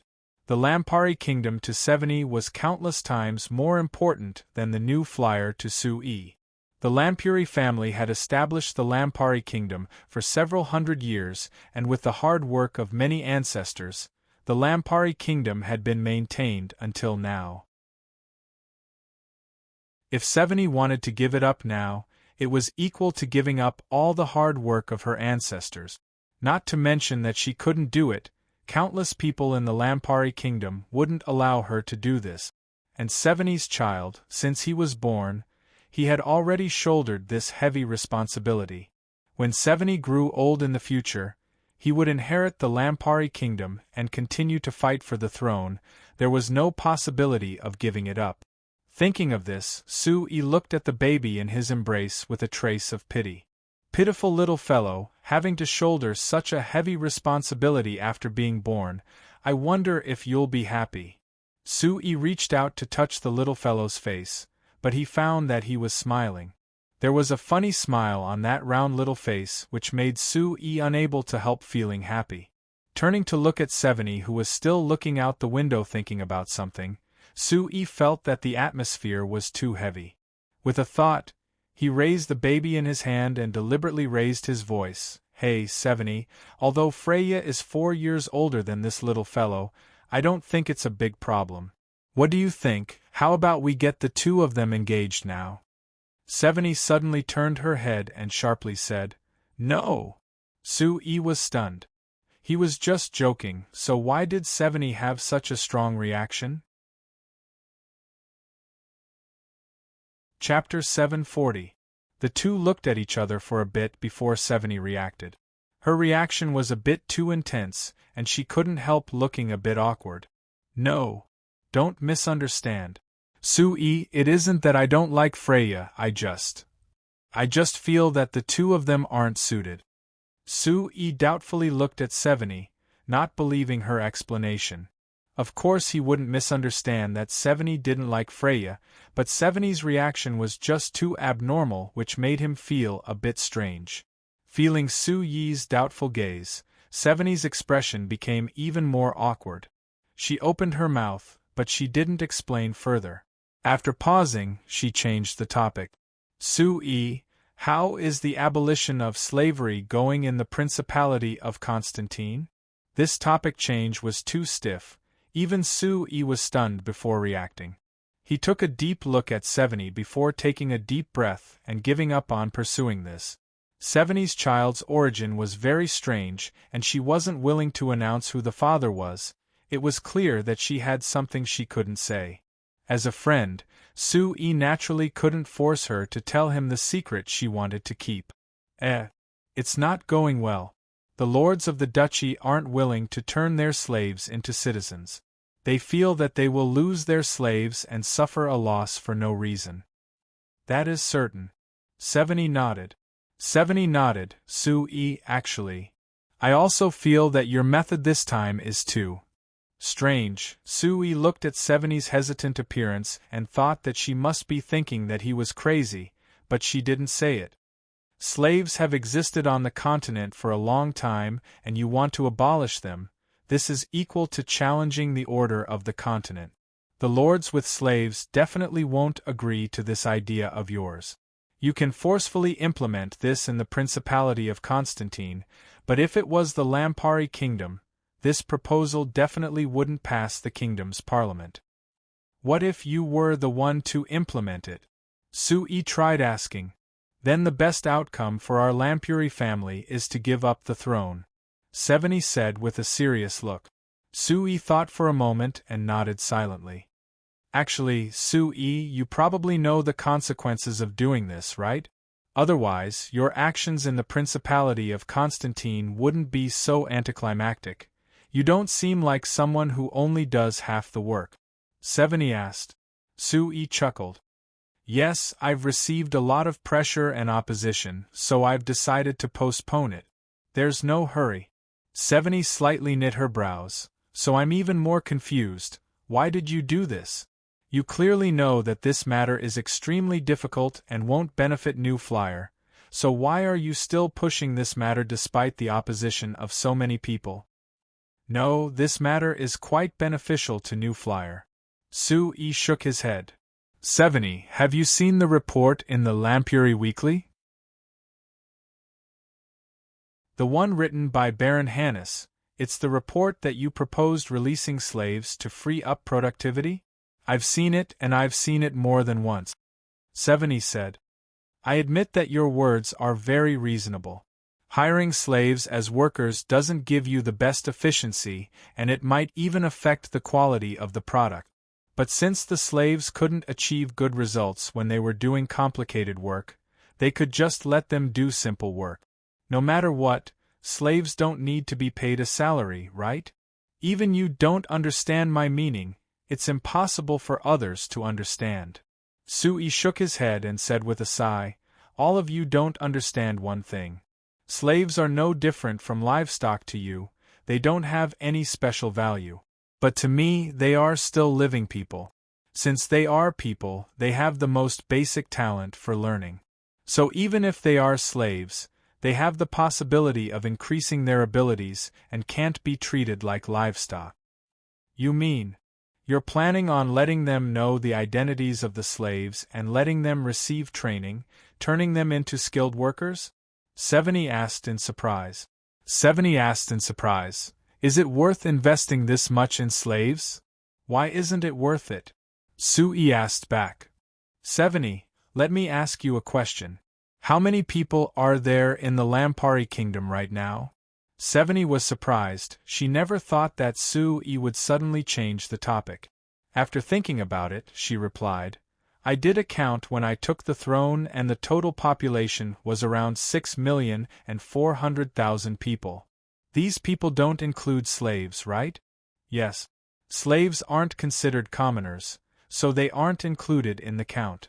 But according to the estimates of the various regions, there are around 3 million slaves in the kingdom. 70 replied. Then can you tell me, Out of the 6,400,000 people in the Lampari Kingdom, how many of them are actual workers? And out of the 3 million slaves, how many of them are actual workers? Sui asked. 70 knit her brows. There's no way to calculate this. Alright, let's not talk about the numbers. Do you think that if we can release all 3 million slaves and turn them into real workers, wouldn't it be of great help to the Lampari Kingdom? I don't understand what you're talking about. To be specific, let's use our new flyer as an example. Our new flyer currently has a total of 93,000 people. I think that whether it is in the Principality of Constantine or the Lampari Kingdom, this number can be considered a very large company. 70 nodded. In our kingdom, only the Foucault Chamber of Commerce and the Armani Chamber of Commerce have more employees than you. But I feel that we're seriously lacking in manpower. According to my plan for New Flyer, we've calculated that our company needs to hire at least 50,000 people in the next 3 years to barely meet our need. You need this many people? 70 asked in surprise. What do you want to do? Sui pointed to the southeast with a smile. I should have told you in my letter last time that our company is planning to build several island bases in the southern seas. Each island base needs at least 100 people on average, and in addition to all kinds of logistics personnel, our company needs at least 20,000 employees in this aspect alone. This much? 70's eyes opened wide. 70's eyes widened. You want to build that many island bases? What are you planning to do? It's nothing, we just want to use the rich resources of the endless seas. Sui explained with a relaxed look. Other than the island bases, our company will keep expanding the market in the future. Once we open the market of the Kanla Empire, the demand will be terrifying. So we have to prepare ahead of time to increase our company's production capacity. Speaking of your company's production capacity, Sui, when are you planning on giving me the 100 magic airships? 70 suddenly asked. Sui rolled his eyes. Just wait, the tests for the magic airships aren't over yet. It'll be at least next year before they can be mass-produced. 70 glared at Sui. When I ordered the 100 magic airships from you, you said that you could give them to me at the beginning of this year. Sui revealed an awkward smile. The magic airships are different from normal magic machines. The requirements are just too high. You don't want me to give you these unreliable magic airships, right? Then again, wasn't I just talking about the lack of production capacity? Then what does this have to do with freeing the slaves? I don't think that those slaves can help you make 100 magic airships as soon as possible. Of course they can't now. But as long as I have some time to train them, I'm certain that they can play the role they should play. But it's a pity. Sui spread his hands and said with a helpless look, This damn slave system, the slaves don't have any chance to receive education or training, they don't even have the chance to choose their own jobs. Moreover, the slaves belong to their masters, so even if I train them well, it will only benefit their masters. Are you thinking of the several hundred slave workers that you trained for the Stag family? 70 said with a smile. It can be considered that. Sui gave a shrug. When the Frestec Chamber of Commerce was first established, Leslie had sent 100 slaves to work in the Frestec Chamber of Commerce's factory, grasping a certain amount of magic machine craftsmanship. Then the Stag family sent another 300 slaves to the New Flyer factory, who also grasped quite a bit of skill. Later, when the Stag family opened their own magic machine company, these slaves became the most important skilled workers and played a very important role. To Sui, these 400 slave workers were equivalent to him giving the Stag family a wedding dress. He didn't have a choice back then, but now he wasn't willing to do this kind of thankless thing. So you're not as noble as the newspapers make you out to be, you're just thinking about the benefits of New Flyer. 70 teased him. Of course, I'm not a saint. Sui replied with a natural look. But what I said is true. Think about it, these slaves can't do anything in the hands of the lords, but if they were given to me, their value would increase by countless times. I think that a normal person would know what to choose, right? It's a pity that no matter which lord it is, they wouldn't be willing to give their slaves to you for free. 70 said. Of course I understand this. So this time, I've prepared a very large bait, hoping that I can catch some fellows who are willing to take the bait. Seeing the proud smile on Su Yi's face, 70 blinked in a daze. She thought that this fellow Su Yi must have thought of another idea. With her understanding of Su Yi, since he said that this was a very large bait, the temptation contained in it must be very shocking. Chapter 741. The afterglow of the setting sun spilled over from the west and dyed the surface of the sea blood red. However, if one looked carefully, they would discover that the blood-red color of the nearby sea was not completely dyed by the setting sun. Among the broken planks floating on the surface of the sea, there were corpses in gray and black clothing. From these corpses, there were pools of dazzling bright red blood stains that dyed the surface of the sea even more soul-stirring. However, this miserable scene did not cause Remito Russell's heart to throb in the slightest when he saw it. Russell's gaze swept across the corpses floating on the surface of the sea, as well as the huge ship that was sinking rapidly due to its severe damage, bringing the corpses along with it into the deep sea. Russell could not help but narrow his eyes slightly.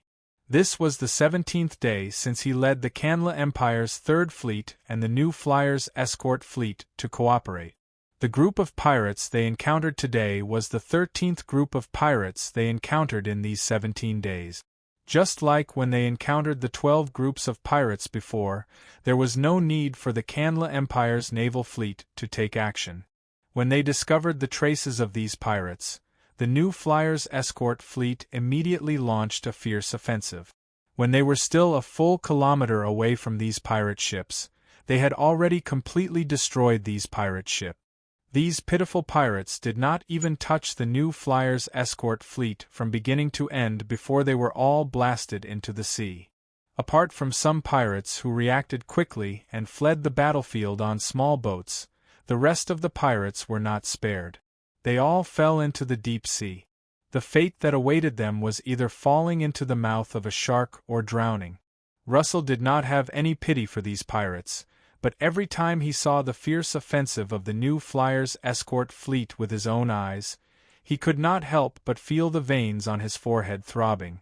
If these pirates were replaced by the Kanla Empire's naval fleet, would the result be different? At first, Russell still imagined many ways to deal with the New Flyers' escort fleet's offensive in his mind. For example, he could surround them one step ahead and not give the New Flyers' escort fleet the time to display their range advantage. Another example was to quickly approach the New Flyers' escort fleet at the cost of serious damage. He would do his best to engage in close combat and win with the advantage of numbers. Or, for example, but after seeing the Frestec Chamber of Commerce's guard fleet bully these pirates again and again, Russell's heart began to overturn his thoughts bit by bit. Now he was certain that even if these pirates were replaced by the Kanla Empire's naval fleet, the result would still be the same. The only difference was that the Kanla Empire's navy would last longer than the pirates. As for whether more people could escape, that would depend on the mood of the New Flyer fleet. After all, the terrifying frigates of the New Flyers fleet were much faster at sea than the Kanla Empire's fleet and the ordinary wooden ships of the pirates. If they wanted to pursue, it was impossible for them to escape. As for a head-on confrontation? What a joke! With the terrifying magic cannons of the Frestec Chamber of Commerce's guard fleet, you wouldn't even be able to touch them before being defeated. Moreover, with the fast speed of the Frestec Chamber of Commerce's guard fleet, it was impossible for them to surround them.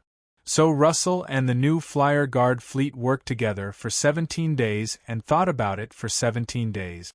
In the end, he came to a conclusion that he wasn't willing to admit, but he had to admit. The invincible Kanla Empire's fleet in his heart, if they faced the new Flyer Guard fleet head-on, they wouldn't be able to fight back at all. Every time he thought of the description of the new Flyer Guard fleet in the sealed files of the Navy staff, Russell felt that it was incomparably accurate. This fleet was simply like it came from another world. It had already surpassed this era.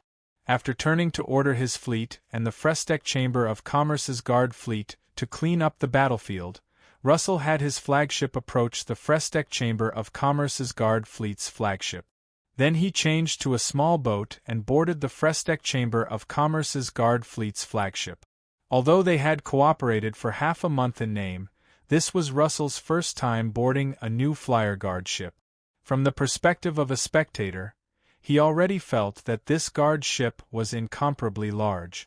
When he stepped on the deck of this Guard ship, Russell could feel that there was a large difference between this Guard ship and the Canla Empire's fleet. The difference that he deeply felt was that stepping on the deck of this Guard ship made him feel very stable, like he was stepping on solid land. It wasn't like the wooden ships where he could feel the bumpiness of the wave. The reason for this difference was that this Guard ship was completely made of steel, so it was much heavier than wooden ship. Of course it would be much more stable on the sea. Sir Leslie, can you tell me the approximate weight of this ship? After exchanging a few pleasantries with Leslie, Russell suddenly asked this. Leslie was stunned. After thinking about it, he shook his head and said, I don't have any accurate data. But this ship was set to have a displacement of around 1,000 tons, so its net weight should be over 600 tons. 600 tons. Russell took a deep breath and he couldn't help revealing a look of shock on his face. The largest ship in the Canla Empire's fleet was the Thunderclap level battleship. According to the standard, the total weight of the wood used was less than 100 tons. This was not even a sixth of the frigate's weight. Although the density of wood couldn't compare to that of steel, this difference was still incomparably large. So don't look at how the Thunderclap level battleship wasn't much smaller than the Guard ship. Even if the magic cannons and other military magic machines with terrifying attack power were ignored, just in a head-on collision, the Thunderclap level battleship wouldn't be able to take a single hit from the Guard ship. Comparing it? No, it wasn't qualified to be compared at all. Russell suppressed the shock in his heart and silently looked down at the solid deck under his feet. He then looked up at the thick steel platform in the center of the deck, and there was a question that flashed in his heart. If it was said that this Guard ship used over 600 tons of steel, then the new Flyers Guard fleet in front of him had a total of 20 Guard ships. Counting it all, that was a shocking 12,000 tons of steel. Needless to say, the steel used to build these frigates was obviously different from ordinary pig iron. Not only did it have extremely strong impact resistance, corrosion resistance, and embroidery resistance, but even if it was only 12,000 tons of pig iron, Russell couldn't imagine how it was forged. Although it was obvious that the frigate was made of steel plates, how were these steel plates made? How did the new Flyer perfectly connect these steel plates together, making them seem like they were a single piece? Russell had kept these questions in his heart for half a month, and now that he was asking Leslie about it, he hoped that he could get a clear answer. However, Leslie just shook his head with a smile. I'm sorry, Sir Russell, these things are our company's secrets, I can't tell you. Moreover, even if I wanted to go against the company's rules and tell you, I don't know what to say because I don't understand it at all. You don't understand? Russell slightly knit his brows and looked a bit unhappy. He could understand why Leslie wasn't willing to say it since this might involve new Flyers' trade secret. But him saying that he didn't understand was simply a joke. He was the commander of the new Flyers Guard fleet. How could he not know anything about this ship? I indeed don't understand. Seeing Russell's unhappiness, Leslie explained with a smile. The construction of this ship involves a lot of specialized magic machine knowledge. I've never studied this before. All I know is how to use this ship, not how to make it. Russell was silent for a bit before nodding, admitting that Leslie's words were reasonable. Not to mention this guard ship that had a shocking amount of technology, even if it was a Thunder-grade battleship. As the Vice Chief of Staff of the Navy, he didn't know anything about it. But when he asked Leslie this question, he didn't expect to get an answer from him. After thinking for a bit, Russell said to Leslie with a serious expression, "Sir Leslie, through this cooperation, I have a deep understanding of the outstanding abilities of your new Flyers guard ships. I'm very interested in these guard ships, and I hope that you can tell Chairman Su that Arcane Empire's Navy wishes to officially cooperate with your new flyer. As for these guard ships, there are many things we can discuss." Leslie revealed a faint smile. "Sir Russell, if you're interested in these guard ships, I think Sir Chairman will be very happy to discuss with you. But speaking of cooperation, I don't think it's that troublesome." "Sir Leslie, what kind of ideas do you have?" Russell was a bit surprised. "It can't be considered an idea." Leslie waved his hand and a sly smile appeared on his face. "Since the Canla Empire's Navy is interested in these guard ships, then it's very simple, you can just buy them from our company." "Buy them directly?" Russell was stunned with a look of surprise on his face. "Could it be? Your new flyer is willing to sell these powerful guard ships?" "Of course, we're a company. If someone is willing to buy our things, why wouldn't we sell them?" Leslie shrugged with a relaxed look on his face. Russell looked over Leslie with a strange expression. After confirming that he wasn't joking, he took a deep breath and carefully asked, "Then Sir Leslie, your new flyer's price for these guard ships. What is it?" "Not expensive, not expensive." Leslie raised 2 fingers, 2,000,000 gold coins for one. Russell's eyes turned black and he almost spat out a mouthful of blood.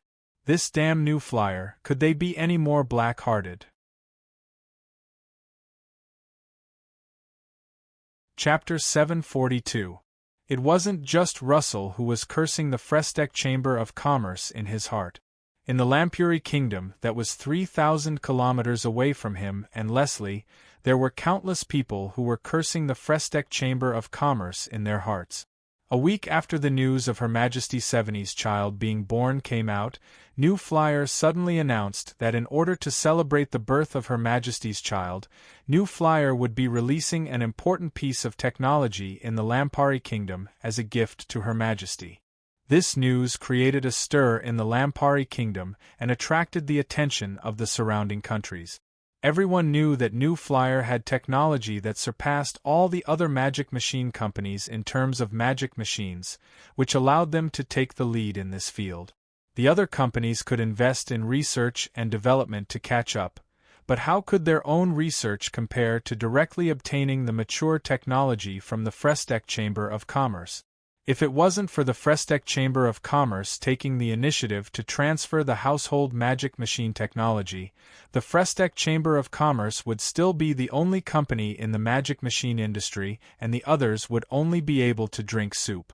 So when New Flyer announced another important piece of technology, it naturally attracted everyone's attention. And New Flyer didn't disappoint people. At the press conference in Banta City, the technology that New Flyer announced was so important that it surpassed everyone's expectations. This technology was actually steel-making technology.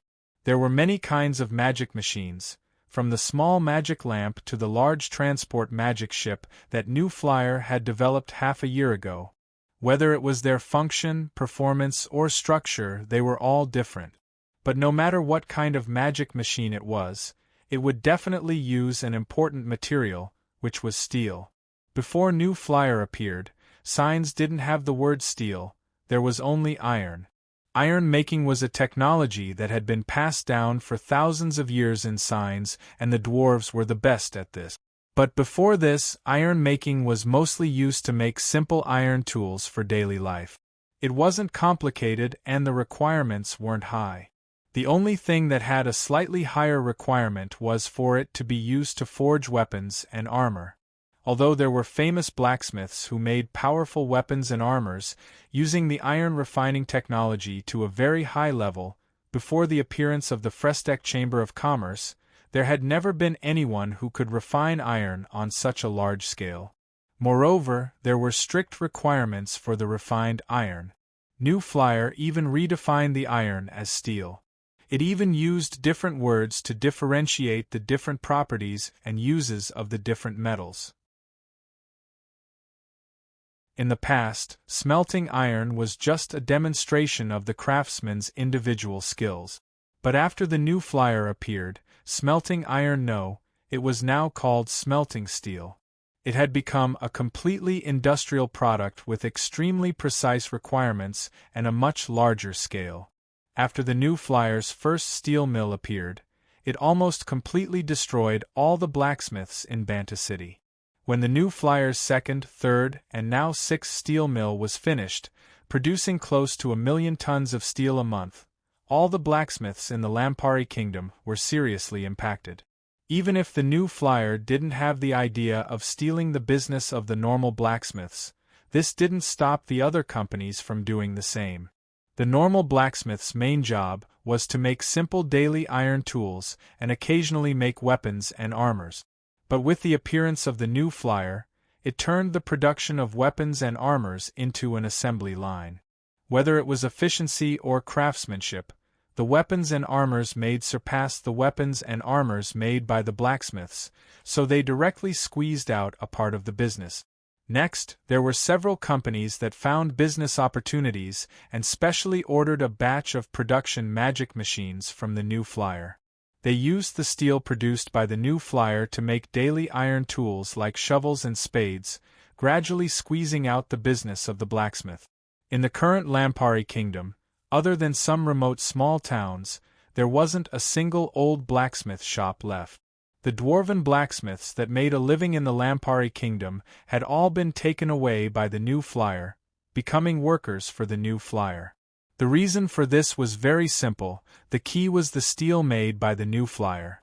The steel made by the New Flyer far surpassed the pig iron made by normal blacksmith. Moreover, there were many different kinds of steel that could satisfy all kinds of need. Among them, the most popular were various kinds of steel with stainless steel quality. Other than being used in large amounts in household magic machines, the stainless steel was also used in many daily steel products, so there was a large demand for them. The 6 steel mills under the New Flyer produced close to 1,000,000 tons of steel each month, but it was far from being able to satisfy the demand. Actually, the New Flyer's production was limited. A large part of it was because of the limited production of steel.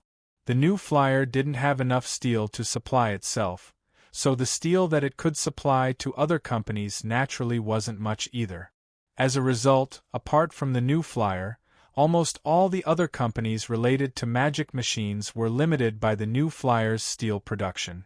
There were even many companies that had nothing to do with magic machines but were related to steel products. Therefore, when the New Flyer announced its steel-making technology, it instantly ignited everyone's enthusiasm. The New Flyer was finally willing to hand over its unique steel-making technology. Didn't this mean that everyone could make the steel they needed, and they didn't need to beg the New Flyer to give them more steel? Of course, everyone was very clear that since the New Flyer was willing to announce such an important technology, the price that others had to pay would be extremely high as well. However, when the New Flyer announced the price that they had to pay to obtain the technology from the New Flyer, everyone was still shocked speechless. This time, the Frestec Chamber of Commerce didn't want money or minerals, they wanted people. They didn't want ordinary people, but slaves. In other words, they wanted to obtain the New Flyer's steel-making technology? No problem, they could exchange it with slaves. The Frestec Chamber of Commerce had a set of rules for the exchange of slaves. They had to be over 16 and under 40, as well as having a healthy body and not having any disabilities to be considered a complete slave. As for those outside this range, they could only be considered half a slave. However, the New Flyer also had an even more strange rule, and that was if they were willing to hand over a complete family of slaves, the exchange rate would be increased to a certain extent. Everyone didn't understand the new flyer's intentions, but everyone clearly felt the new flyer's malice from the new flyer's price. Motherf *Ker, AC803 model steel refining technique actually requires 1,000 slaves. It had to be known that a healthy adult slave could be sold for at least 50 gold coins in the slave market. 3,000 such slaves would be a total of 50,000 gold coins. And such a high price was only in exchange for the refining technology of a single type of steel. Currently, the new flyer announced a total of 78 types of steel. Even if every type was sold at the same price, the total value would be close to 4 million gold coins. And if they were all exchanged with slaves, they would need a terrifying 80,000 slaves. Moreover, the new flyer wasn't limited to just one company. In other words, if there were many people who needed this steel-making technology, they would have to pay far more than 80,000 slaves. While everyone was puzzled as to why the new flyer would propose such an exchange, they were also puzzled by another matter. Sui had taken the initiative to propose the abolition of slavery in the Principality of Constantine, and it had even been passed. Now that the new flyer had obtained so many slaves, if they were to bring them back to the Principality of Constantine, wouldn't they have to turn them into commoners? In theory, these slaves would no longer belong to the Xinfei Chamber of Commerce, which meant that the new flyer would have to treat them like commoners. If they wanted to work for the new flyer, they would have to pay them extra. Looking at it like this, the new flyer was doing something unnecessary. The only result of doing this was helping the slaves regain their freedom. What benefits did the new flyer have? This Chairman Su, it can't be that he really thought of himself as a saint like the newspapers said, right? Of course, no matter how doubtful others were of the new flyer's actions, it was a fact that the new flyer wanted to transfer the steel-making technology. It didn't take long before countless people began to move. On the second day of the new flyer's press conference, the Banta Times reported a related transaction. A lord in the northeast province of the Lampari Kingdom used 3,653 slaves under his name to exchange for the technology to refine 3 kinds of steel from the new flyer. In the following half a month, the Frestec Chamber of Commerce made 6 more deals and obtained 15,300 slaves from these 6 deals. Adding in the first transaction, the new flyer had close to 20,000 slaves in half a month. Everyone's eyes were focused on these slaves, wanting to see how the new flyer would deal with these slaves. Would Sui give these slaves their freedom like a saint? However, the reports of these slaves in the newspapers stopped after they were sent to the Black Rice Wasteland. They passed through the Black Rice Harbor to the west of the Black Rice Wasteland and boarded the large transport magic ship of the new flyer. The Frestec Chamber of Commerce's large transport magic ship disappeared on the endless seas, and these slaves had disappeared without a trace, not leaving a single trace. Chapter 743. New Flyer's plan to open the Canla Empire market didn't go smoothly for various reasons. Even if New Flyer's magic machines were very popular in Wimbledon City and Ambassador Hakkinen ordered more and more magic machines from New Flyer each time, this wasn't a normal business model, and it wasn't the model that Sui wanted. This was because opening the market like this was a bit slow. But before the Frestec Chamber of Commerce's production capacity was greatly increased, Sui wasn't that worried about this. Moreover, although New Flyer's progress in opening the Canla Empire market was rather slow, their progress in opening the markets of other countries was very fast and smooth. Right now, other than selling in the countries around the Principality of Constantine, New Flyer's magic machines were also going north. They passed the Drake Duchy and entered the Fok Kingdom, quickly becoming popular in the Fok Kingdom. The Fok Kingdom's territory and population were even higher than the Lampari Kingdoms. If New Flyer wanted to completely occupy and digest this market, it would take quite a bit of effort. Compared to this, if it was just from the perspective of New Flyer's own development, New Flyer should focus on the Fok Kingdom. Not to mention that the Fok Kingdom was in the center of the signs. To the east was the Kanla Empire and to the north was the Mala Empire, so this location was very important. If New Flyer could open a market in the Fok Kingdom, when the time was right, they could even find a chance to enter the Mala Empire. If they could open the markets of the Kanla Empire and the Mala Empire, that could be considered spreading magic machines across the entire continent. Of course, this idea was just too far away for the current New Flyer. New Flyer's production capacity couldn't increase, so even if the market of the entire continent was opened to New Flyer wouldn't be able to completely occupy it. Considering this situation, Sui had already begun to gradually change the development strategy of New Flyer. Before this, New Flyer mainly sold the various magic machines it produced to other countries to earn profit. The joint venture with other countries to establish magic machine factories was only a supplement to meet the needs of other countries for mastering magic machine technology. Now that he realized that New Flyer's production capacity could not meet the rapid growth of the market, Sui began to change his approach.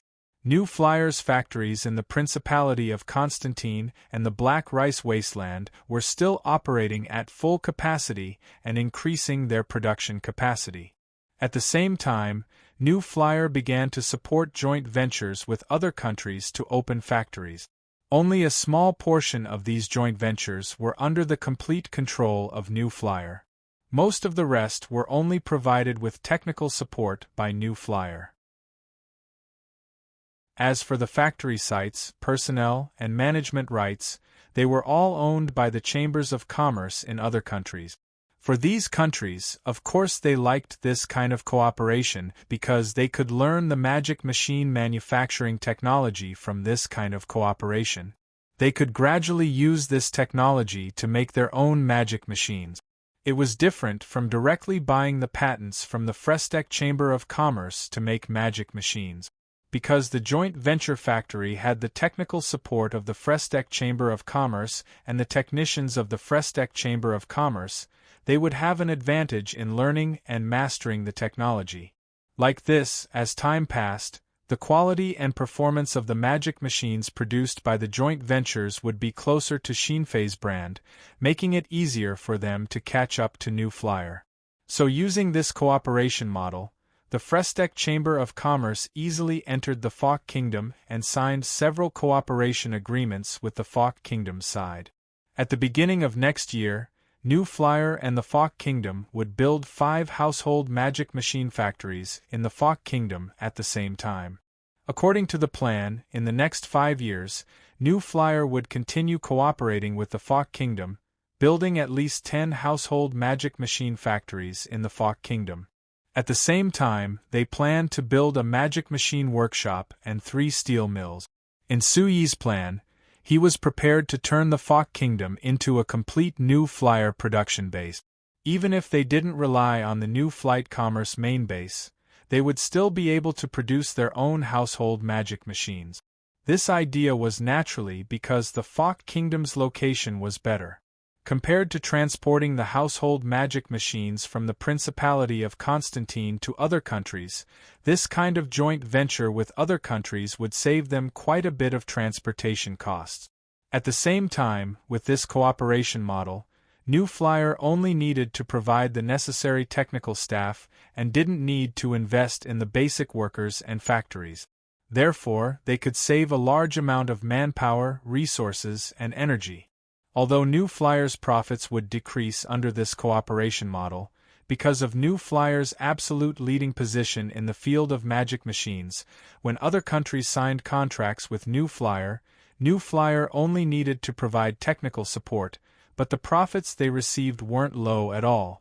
Take the cooperation agreements that the Frestek Chamber of Commerce signed with the Fok Kingdom at the end of the year.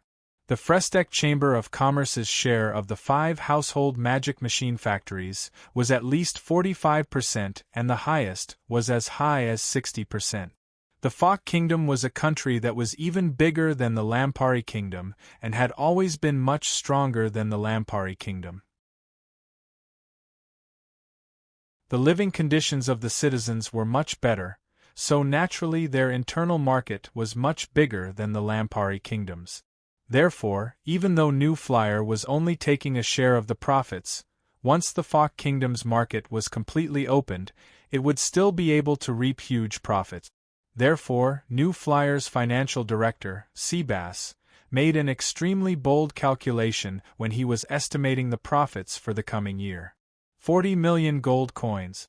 This was Seabass' estimate of New Flyer's annual profits for the coming year.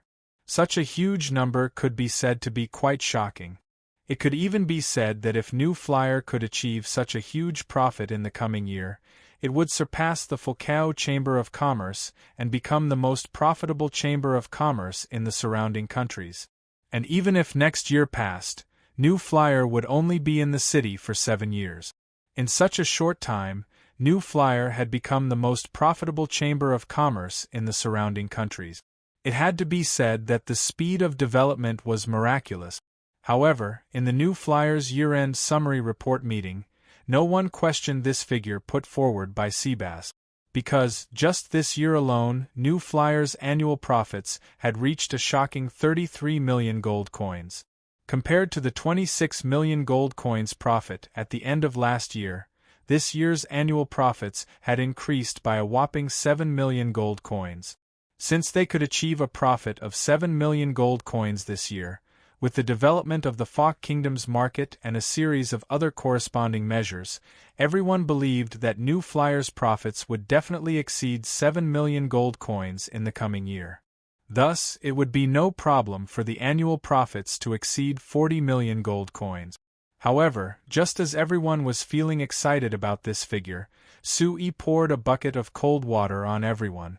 That's right, New Flyer's profits would definitely increase greatly in the coming year, but correspondingly, New Flyer's investment in the coming year would also increase greatly. According to Suyi's plan, New Flyer would continue to invest in the Academy of Magic in the coming year and increase the annual research budget from 5 million gold coins this year to 8 million gold coins. At the same time, New Flyer would also continue to invest in the guards and strive to increase the number of guards to more than 10,000 people in the coming year. New Flyer's guards were far better equipped than the armies of the surrounding countries. Thus, just this plan alone would increase New Flyer's investment in the guards by at least 3 million gold coins in the coming year.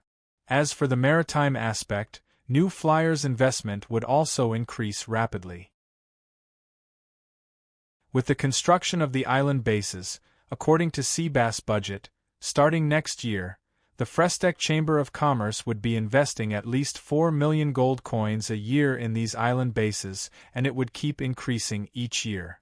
However, compared to the pure spending of the Academy of Magic and the guards, the subsequent development of these island bases would bring a lot of practical benefits to New Flyer once it was implemented. Thus, as long as it was done well, it would not spend much money and would even make money in the end. Of course, one could not count on the initial investment. According to the plan, New Flyer would only invest in this area for at least the first 3 years, and it would be difficult to see any concrete returns. However, compared to the concrete returns, Sui cared more about the other conveniences brought by these island bases. For example, with these island bases, New Flyer's guard fleet and transport fleet would be able to operate in a much larger area, making it easier for New Flyer to expand into other markets through the endless seas. For example, the market for ships. Sui wasn't surprised when Leslie brought back the news that Remito Russell was interested in the New Flyer's corvette. He was certain that after seeing the might of the New Flyer's corvettes, they would have to admit that primitive wooden ships were already outdated. As long as the Kanla Empire's navy wasn't an idiot, they would definitely be interested in the corvettes. Before, Sui had Leslie put on a show in front of the Kanla Empire's navy in order to attract their attention. Now that the Kanla Empire's Vice Chief of Staff Russell had expressed this desire, it meant that Sui's goal had been achieved.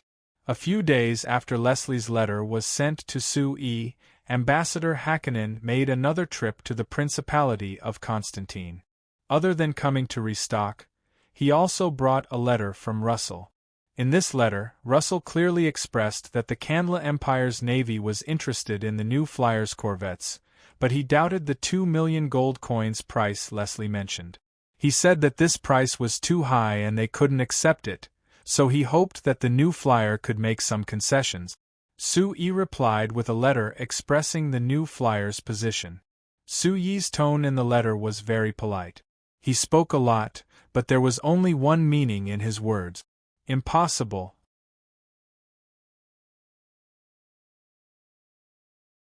Chapter 744. Dear Remito, are you serious? Canla Empire Navy Chief of Staff Chrysler Isili put down the document in his hand and frowned as he looked at Remito Russell. His face was full of confusion. The Deputy Chief of Staff in front of him was the subordinate he had always admired and relied on the most. He was recognized by everyone as the best candidate to take over his position as the Navy Chief of Staff after his retirement. Many times, he would be relieved to hand over the important matters of the Navy's Staff Department to Russell. First, it was a test for Russell, and second, it was to build up Russell's prestige in the Navy's Staff Department in advance to prepare for his future takeover. Russell had always handled these matters very well and had never made any mistakes, which made Chief of Staff Isili very satisfied and relieved. But this time, the report he submitted made Chief of Staff Eisler feel a little incredulous after reading it. What a joke! The Canla Empire's navy was facing the most serious crisis in history? If there was no immediate change, the Canla Empire's navy would completely lose control of all the seas? This was simply an alarmist. On this continent, other than the Mala Empire, there was no other country's navy that could pose a threat to the Canla Empire's navy. Many countries didn't even have a navy at all. What made Chief of Staff Isili even more surprised and ridiculous was that in this report, it actually claimed that the biggest threat actually came from some bullshit new Flyers escort fleet. When he saw this line of words on the report, Chief of Staff Isili almost spat out the tea in his mouth. It was just a chamber of commerce. What qualifications did it have to be compared with the Canla Empire's navy? Could it even pose a threat to the Canla Empire's navy? However, after many years of training and trust in Russell, Chief of Staff Isili finally calmed down slowly. Russell had been under him for more than 20 years. He knew Russell very well and knew that Russell was definitely not an alarmist. He also knew Russell's deep love for the Canla Empire's navy. Since he handed over the report in such a serious manner, then he was definitely not deliberately exaggerating things to scare people and play to the gallery. Not to mention, it was impossible for such a thick report to be complete nonsense. But after reading the entire report, Chief of Staff Isili fell into deep thought.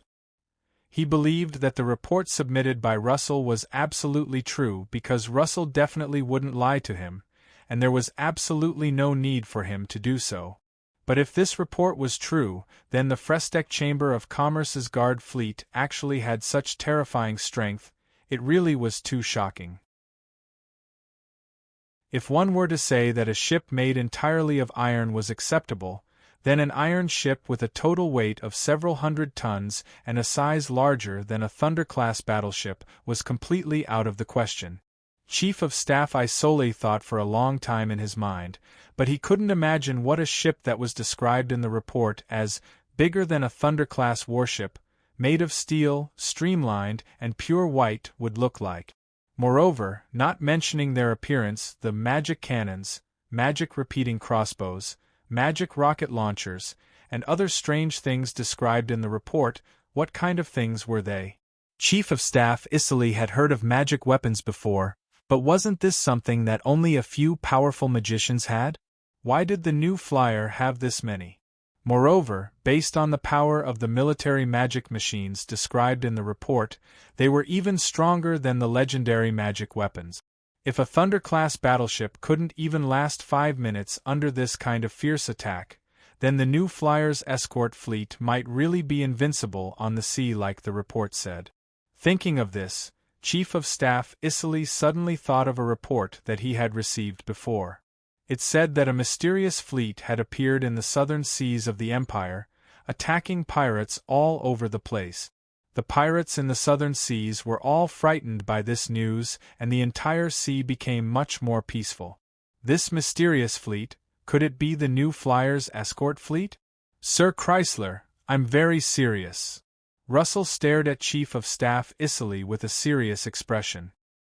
He slowly nodded and said, "Actually, just from this report, you can't directly feel the shock that the New Flyers' escort fleet brought to me. In the past half a month with them, I've seen them defeat pirates one after another, so I have a very direct feeling of the power they displayed. I'm very certain that this fleet has even surpassed this era. If we don't react quickly, once the Mala Empire discovers the existence of this fleet and equips it with the same ships, then we will have no power to fight back against the Mala Empire on the endless seas." Seeing that Russell was very serious, Chief of Staff Isserley fell into silence. After a while, he gave a slight nod and said, "Remito, I trust your judgment.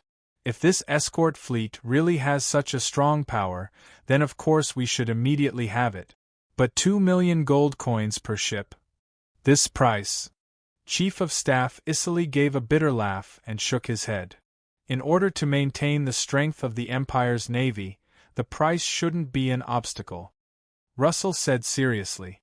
"And I think New Flyers still has the possibility of continuing negotiations. After all, other than us, they can't find anyone else to buy these escort ships." Russell's words were actually very correct. In the entire signs, only the Kanla Empire, the Mala Empire, and a few other small kingdoms had the conditions and needed a navy. But other than the Kandra Empire and the Marlow Empire investing large amounts in their naval fleets, it was impossible for the other small countries to invest their precious funds in this. The Mala Empire was located in the north of the continent and was too far away from the Principality of Constantine. It was very difficult for New Flyer to get in touch with them, so the only customer they could find was the Kanla Empire's navy. The Kanla Empire's navy had no choice, and neither did New Flyer. "Even if we can negotiate, I think the price is still too high." Chief of Staff Isserley wasn't as confident as Russell. He sighed and said, "Russell, let me tell you a piece of news. 3 days ago, I just attended a military budget meeting.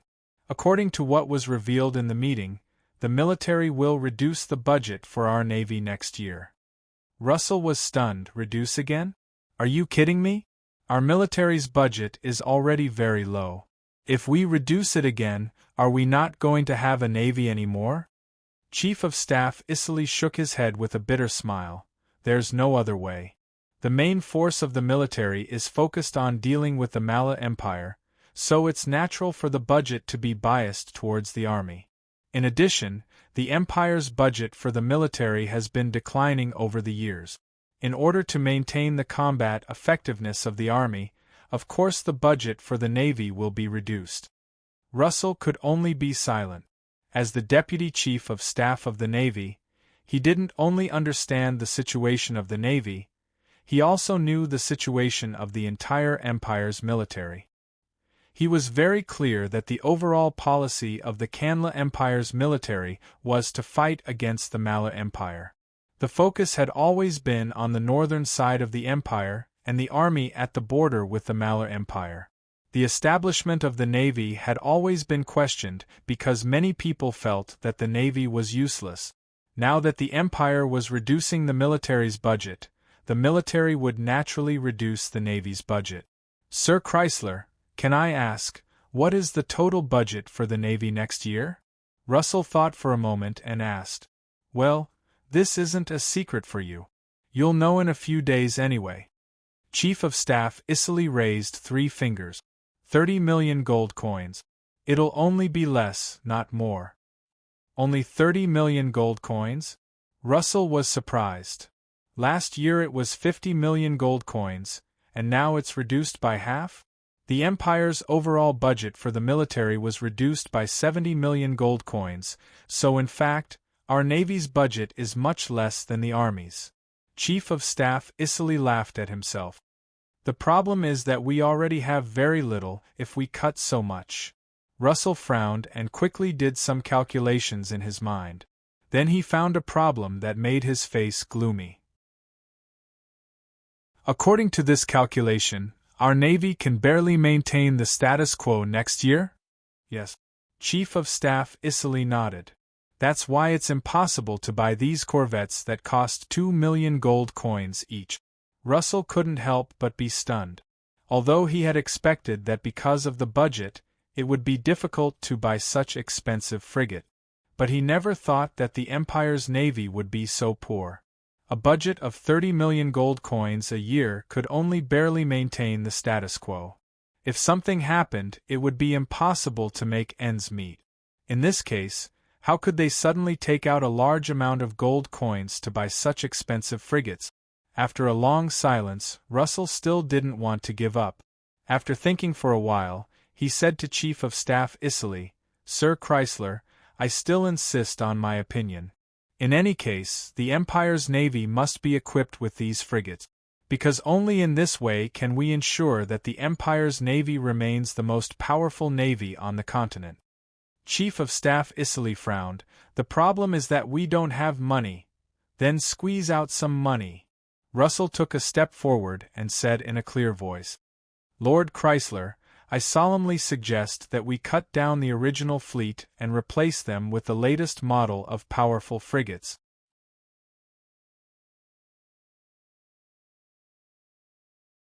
Chapter 745. Russell walked out of the Navy Staff Headquarters with a sullen face.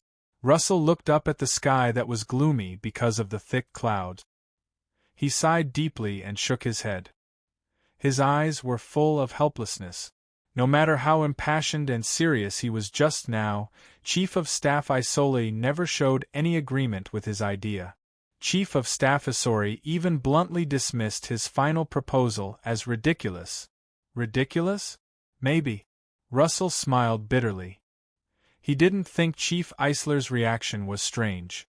If it was anyone else who heard Russell's suggestion to cancel all the fleets of the Royal Navy and replace them with the guard ships of the Frestec Chamber of Commerce, they would definitely find it absurd. Although the Kandla Empire's naval fleet had never been as important as the Empire's army, it had been more than 600 years since its establishment. Now there were 4 complete fleets under its name. There were nearly 2,000 ships of various sizes and more than 100,000 subordinates. To cut down such a large number of people in one go was simply a fantasy. It was simply impossible. Of course, Russell knew that this idea couldn't be realized, so his real suggestion was to cut off a part of the Royal Navy and use the saved budget to buy the Frestec Chamber of Commerce's guard ships, creating a new fleet. But this idea still didn't receive the support of Chief Eisler. Cut a part? Okay, which part should I cut off? Chief Eisler's rhetorical question made Russell speechless. As the Deputy Chief of Staff, Russell certainly knew more about the situation of the Empire's navy than most people. He knew very well that although the Empire's navy only had 4 fleets in name, there were many factions in these 4 fleets. The various forces of the Empire were mixed in. If he wanted to shake the position of any of these factions, it was tantamount to declaring war on them. Yes, which part should he cut? It was easy to say, but it was too difficult to do. Russell was only the Deputy Chief of Staff of the Empire's Navy. Even if he was the Governor of the Empire's Navy, or even the military chief, he couldn't easily make this decision. The only person who could possibly do this was probably the High and Mighty His Majesty the Emperor. But for the Emperor, the only threat in his mind came from the Mala Empire. The Empire's navy had never been valued by him. If this proposal was really proposed to him, the Emperor's first thought would be to simply cut off the entire Empire's navy. In the end, since the establishment of the Empire's navy, it had never brought any substantial benefits to the Empire. This was the most important reason why most people in the Empire didn't value the Empire's navy.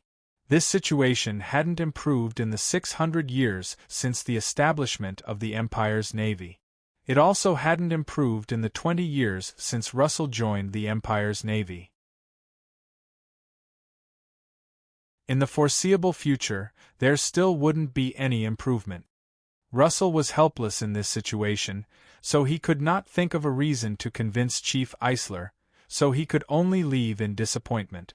The only thing worth being happy about is that the Fresteck Chamber of Commerce is only a small company in the Stantine Duchy. It's impossible for them to pose a real threat to our Royal Navy. Russell comforted himself in his heart, but he still felt a bit unsettled. When he had inspected the new flyer in the Principality of Constantine, even if he had only stayed for a few days, he had seen countless amazing places. In the depths of Russell's heart, there was always a laughable thought. This new flyer, it was like it came from another world. The messy magic machines that it made seemed like they did not belong to this continent. When he saw the normal magic machines in the Principality of Constantine, he didn't feel that deeply. But after seeing the new flyer's giant magic boats and seeing the incomparably strong battle strength of the new flyer's guard fleet, this feeling became deeper and deeper, making him more and more unsettled. He felt that if this new flyer kept developing like this, perhaps it would become a threat to the entire Canla Empire. This thought appeared in Russell's mind again, and he couldn't help giving a laugh of self-ridicule. The Canla Empire was one of the two empires on the continent. It was a giant that the continent couldn't resist. Not to mention the new flyer being a small chamber of commerce in the Principality of Constantine. Even if it was the entire Principality of Constantine, the Canla Empire wouldn't even put it in their eyes. The uneasiness in his heart because of the Shinfei Chamber of Commerce was because he didn't understand the strange magic machines made by the Shinfei Chamber of Commerce. Thinking of this, Russell waved his hand at his private driver who was silently waiting for him. "Martin, do you know where I can buy the new flyer's magic machines in the city? Bring me there to take a look." Martin was stunned. Sir Russell finally came back to Wimbledon City from the Navy base on the coast. It was fine if he first reported to the Navy staff, but why did he want to see the new flyer's magic machines? Sir, what kind of magic machine do you want to see? Martin thought about it before asking this. What kind? Are there many kinds? When he asked this question, Russell immediately reacted. When he visited the new flyer, he had seen countless kinds of strange magic machines. Since the new flyer's magic machines were in Wimbledon City, of course there would be many kinds of them. Not only are there magic lamps for lighting, there are also magic stoves for cooking, magic rice cookers for cooking, and magic water heaters for boiling water. Martin began to introduce them to Russell one by one. The reason why he knew these magic machines like the back of his hand was because he wanted to buy some recently. He heard from the people he knew that these new flyers' magic machines were very convenient and easy to use, bringing many conveniences to his life. Even if he was just a driver, Sir Russell had always treated him well. Adding in the fact that there were many people who wanted to get close to Sir Russell through him, he had a bit of savings and didn't need to worry about the cost of these magic machines. "All right, just bring me there to take a look." Russell waved his hand and cut off Martin's narration. Sir, please." When Martin reached out to help Russell into the carriage, he suddenly hesitated a bit before saying in a hesitant voice, "Sir. Actually, I have a suggestion." "What suggestion?" Russell looked at him with a strange gaze. How about you also buy a magic sedan?" Martin looked at Russell with an expectant look. Magic sedan? Russell was surprised. He quickly thought of the strange magic sedan that Ambassador Hakkinen had invited him to ride in when he went to inspect the new flyer. Yes, the magic sedan is much more comfortable than the horse carriage. The key thing is that it's very fast and very safe. 2 days ago, Baron Sudo's magic sedan crashed into Count Hussein's horse carriage in the city. Can you guess what happened? Count Hussein's horse carriage was completely smashed and Baron Sudo's magic sedan only had a hole in the front. The people inside were completely fine. The day after the crash, Count Hussein's family bought 3 magic sedans and said that they would never take a horse carriage out again. Other than that, Hearing Martin talk about the various things he had seen in Wimbledon City over the past few days, while praising the benefits of the magic rubber car, Russell's thoughts drifted to when he went to inspect the new flyer with Ambassador Hakkinen. Although he was surprised by the strange things he saw, what really shocked him was the magic airship that Sue-E had taken before. The magic sedan was indeed shocking, but compared to the magic airship, it was without a doubt lacking. If it was possible, he really wanted to have a magic airship. But it was a pity that the new flyer didn't mass-produce the magic airship, so he couldn't realize this wish. Okay, then let's go buy one. Russell suddenly nodded, interrupting Martin's words. It was too fast, I didn't see it at all. Sir, have you decided to buy it? Since you think it's convenient, then I'll buy one. But when did the new flyer sell magic sedans in Wimbledon City? Didn't they only sell household magic machines before? Russell asked back. Sir, you haven't been back in several months, so you don't know. 3 months ago, there was a store in Wimbledon City that specialized in selling new flyer magic sedans. Look, you can see magic sedans all over Wimbledon City, they were all bought from that store. After saying this, Martin looked around before coming closer to Russell and saying in a low voice with a mysterious look, I've heard that the owner of this store came from the Lampari Kingdom and seems to be related to His Highness Frank. Oh! Russell slightly raised his brows. He thought that His Highness Frank had been in contact with the Frestec Chamber of Commerce in secret before. Could it be that this store represented His Highness Frank's cooperation with the Frestec Chamber of Commerce? But he didn't know that the cooperation between New Flyer and His Highness Frank had already come to an end. The owner behind this store was Baron Belil.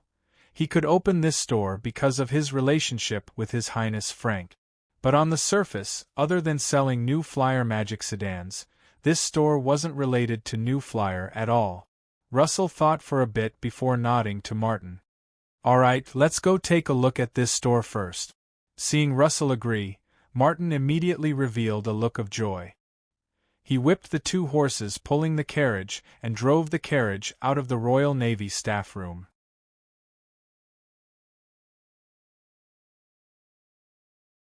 Chapter 746. This store that sold Xinfei brand magic sedans wasn't located in Wimbledon City, rather it was on the outskirts of the city. It was a full 5 kilometers away from the closest southern city gate.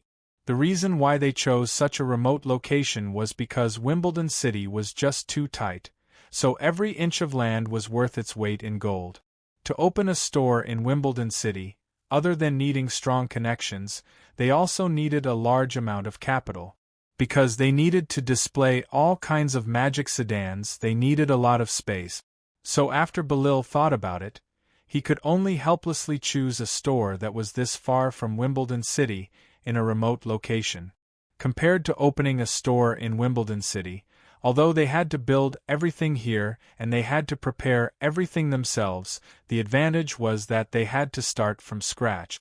Everything could be built according to Belil's ideas. After 2 months of preparation, this store named Belil's Magic Car Store officially opened. In the beginning, there was very little business in the store. They relied on Belil's relationship with His Highness Frank to advertise in the small circle of nobles in Wimbledon City to do a few business. But when the nobles of Wimbledon City discovered the great convenience brought by the magic sedans, it didn't take long for the magic sedans to become popular in the circle of nobles. Even the cheapest magic sedan cost at least 1,500 gold coins, but the demand still couldn't meet the demand. In the first month, this store only sold 7 magic sedans.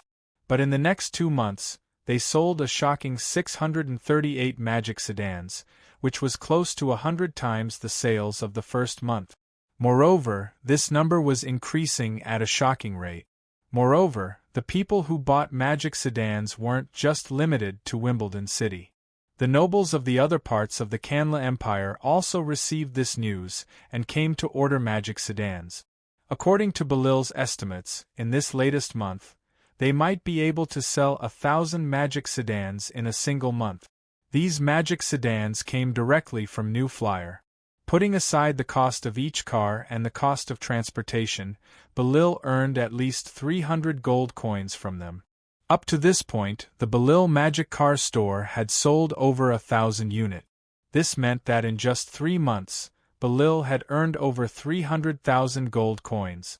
Every time he did the financial statistics, Bivier would be overjoyed at his original wisdom. If he hadn't resolutely agreed to Su Yi's suggestion and came here to set up this trading company, how could he have earned as much as 300,000 gold coins in just 3 months? Now that he had earned a lot of money, he was naturally in a good mood every day and was all smiles. However, when Russell and Martin walked into the store, Belial glanced at them and his smile froze. Then, he put on an even brighter smile and personally went to greet them before the hostess could. He could tell at a glance that this middle-aged man with graying sideburns had a calm and noble temperament. He exuded an aura of someone who had been in a high position for a long time. He was definitely not one of the ordinary nobles that could be seen everywhere in Wimbledon City. "This customer, are you here to buy a magic sedan? Please take a look, we have many different styles of magic sedans here. You can choose any one you like. But for an honored customer like you, I especially recommend this New Flyer's newest E320 Extended Noble Magic Sedan. Look, it looks very noble and elegant, it suits someone of your status. Moreover, the color is very stable, showing off your calm aura." Russell was very interested in Belil's introduction. He looked at the pure black magic sedan in the center of the hall while looking at Belil. He could tell that this young man should be a noble and wasn't a normal worker. If his guesses weren't wrong, this young man should be the owner of this store, Baron Belil from the Lampari Kingdom. Hearing that he was related to His Highness Frank, Russell seriously looked him over and found that he was a bit similar to His Highness Frank's concubine. Moreover, it's said that His Highness Frank's concubine came from the Lampari Kingdom, so this rumor might be true. Patiently listening to Belil's introduction of the various advantages of this magic sedan, Russell was silent for a bit before suddenly asking, "This magic sedan is indeed very good, but there is a very serious problem." Belil was surprised. "What problem?" "This car is so close to the ground, so if there are any bumps on the ground, wouldn't it be easy to hit it? It's not a problem to drive it in the city, but I want to drive it to the south of the Empire. There are rocks all over there, so this car can't run, right?" Belil was a bit helpless. "This customer, I have to admit that the problem you're worried about is very realistic. There's no other way, this magic sedan is only suited for flat roads, it's not convenient for other roads. The Kanla Empire doesn't have enough roads right now, so there are many restrictions on it. But if you just drive it on the main roads of the city and the Empire, there won't be any problems. I can promise you that riding it will be at least several dozen times more comfortable than riding a traditional horse carriage." Russell nodded and had Belil open the door. Looking around, he found that the interior of this magic sedan was much higher class than the magic sedan he rode in Ambassador Hakkonen's magic sedan before. Moreover, it was much more spacious, so it was clearly better. With Belil's suggestion, he sat in it and found that it was indeed much more comfortable than riding in a horse carriage. "All right, how much is this magic sedan?" Russell asked Belil. Belil was surprised before happily saying, "Because this magic sedan is the latest model and you can see how luxurious the interior is, as well as how beautiful the exterior is. Tell me, how much is it?" Russell waved his hand to cut Belil off. Belil quickly stretched out 4 fingers. "Since you are the first customer to buy the E320, I'll give you a special price, 4,000 gold coins." Martin on the side opened his eyes wide as he said in shock, 4,000 gold coins is a special price? What a joke. Belil smiled without saying a thing, just looking at Russell. Russell looked at the magic sedan and without any hesitation, he nodded. "All right, this is it." Martin, go and pay the bill, I still need to talk to the store manager. Martin opened his mouth and helplessly went to the side to take care of the procedures. Belil respectfully led Russell to the tea area on the side and poured him a cup of tea before sitting down in front of him. Russell finally had the time to look around the interior of the store and found that it was a bit familiar. Thinking about it, he found that this kind of luxurious style was something he had seen quite a few times in the Principality of Constantine. It was said that it was a style that had been taught by the noble elves and combined with human aesthetic. If my guesses aren't wrong, you should be the chairman of this company, Baron Belil, right? Russell looked at Belil and asked this. Belil was surprised before saying with a smile, I'm very sorry, I never introduced myself. Yes, I am the chairman here, Belil Stark. As for the title of Baron, since I came to the Canla Empire, it's no longer important. Russell nodded and didn't keep asking about this.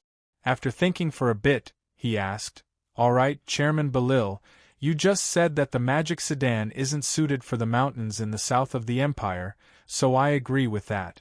But I know that even if the magic sedan isn't suited, there are other magic cars that are, right? Belil was surprised again. This customer, you mean? I looked around before coming in and found that the sign here was Belil Magic Car Company, and not Belil Magic Sedan Company, right? Since it's like this, other than the magic sedan, you should also be selling other kinds of magic cars, right? Seeing Russell's sharp eyes, Belil couldn't help freezing before saying with a smile, Right, you really are observant. That's right, it's true. Our company doesn't just sell magic sedans, we also sell other kinds of magic cars. But no one has ever been interested in magic cars other than the magic sedan, so I overlooked it. Then this customer, what kind of magic car do you need? If you don't know how to choose, I can give you a detailed introduction. We have no need. Russell waved his hand again, interrupting Belil's words. Russell waved his hand again. If I really wanted to buy it, I should have contacted the new flyer and not come looking for you. I think it would have been cheaper that way. Belil couldn't help knitting his brows. This fellow was clearly one of the few people in the Canla Empire who had some understanding of the new flyer. He even knew that he should contact the new flyer. But since he had his own channels, why did he come here to play with him? But thinking of how the other side had spent 4,000 gold coins to buy the newest magic sedan, he suppressed his unhappiness and said with a smile, This customer, our company is the sole representative of the new flyer magic cars in the Canla Empire, so if you want to buy other kinds of magic cars, I suggest you buy them from our company. This is because our company not only has the approval of the new flyer, we also have all kinds of certifications in the Canla Empire, so we are the most formal stores. If you directly contact the new flyer, I'm afraid the Canla Empire's side. Belil didn't say it, but he believed that the other side would understand. Russell shook his head with a smile. He thought that he didn't need to worry about the Empire's official procedures at all. No matter how unimportant the Empire's navy was, no one dared to stop the navy from increasing their armaments. Actually, he had just had an idea, but after talking to Belil, he found that this idea wasn't bad. He had seen quite a few of the transport magic cars produced by the Shinfei Chamber of Commerce in the Principality of Constantine, so he was very clear on the powerful transport capacity of these transport magic cars. If the logistics department of the Empire's navy could equip large amounts of these transport magic cars, the supply of the Empire's navy would definitely be greatly improved. But of course he couldn't discuss this matter with Chairman Belil right now. The best method was to establish contact with the new flyer. Thinking of this, Russell didn't stay any longer and stood up to leave. He thought that he could just pay the money and drive the magic sedan away, but he never thought that the procedure would be this complicated, and it couldn't be done in half a day. The most important thing was that according to what Belil said, he didn't have a driver's license and hadn't learned how to drive a magic car, so he couldn't drive it on the road. This was a small problem for Russell, so he threw this problem to Martin to solve before leaving. Belil had just sent Russell and Martin off when 3 different colored magic sedans came from the distance. They all came to a sudden stop at the door of the store. There were 4 youths who came out of the 3 magic sedans. They first looked at Russell with curiosity before charging to Belil's side. "Hey Belil, what are you still doing here? The race is about to begin." Without waiting for Belil to say anything, the 3 pulled him over and stuffed him into the magic sedan. After a while, the 3 magic sedans quickly started and disappeared into the distance. Russell, not far away, looked away and slightly knit his brows. He actually recognized these 3 youths who had suddenly appeared. They were all juniors of famous noble families in Wimbledon City. He never thought that they would be this close to Belil. The race, they mentioned, could it be that it was a new trend in their circle?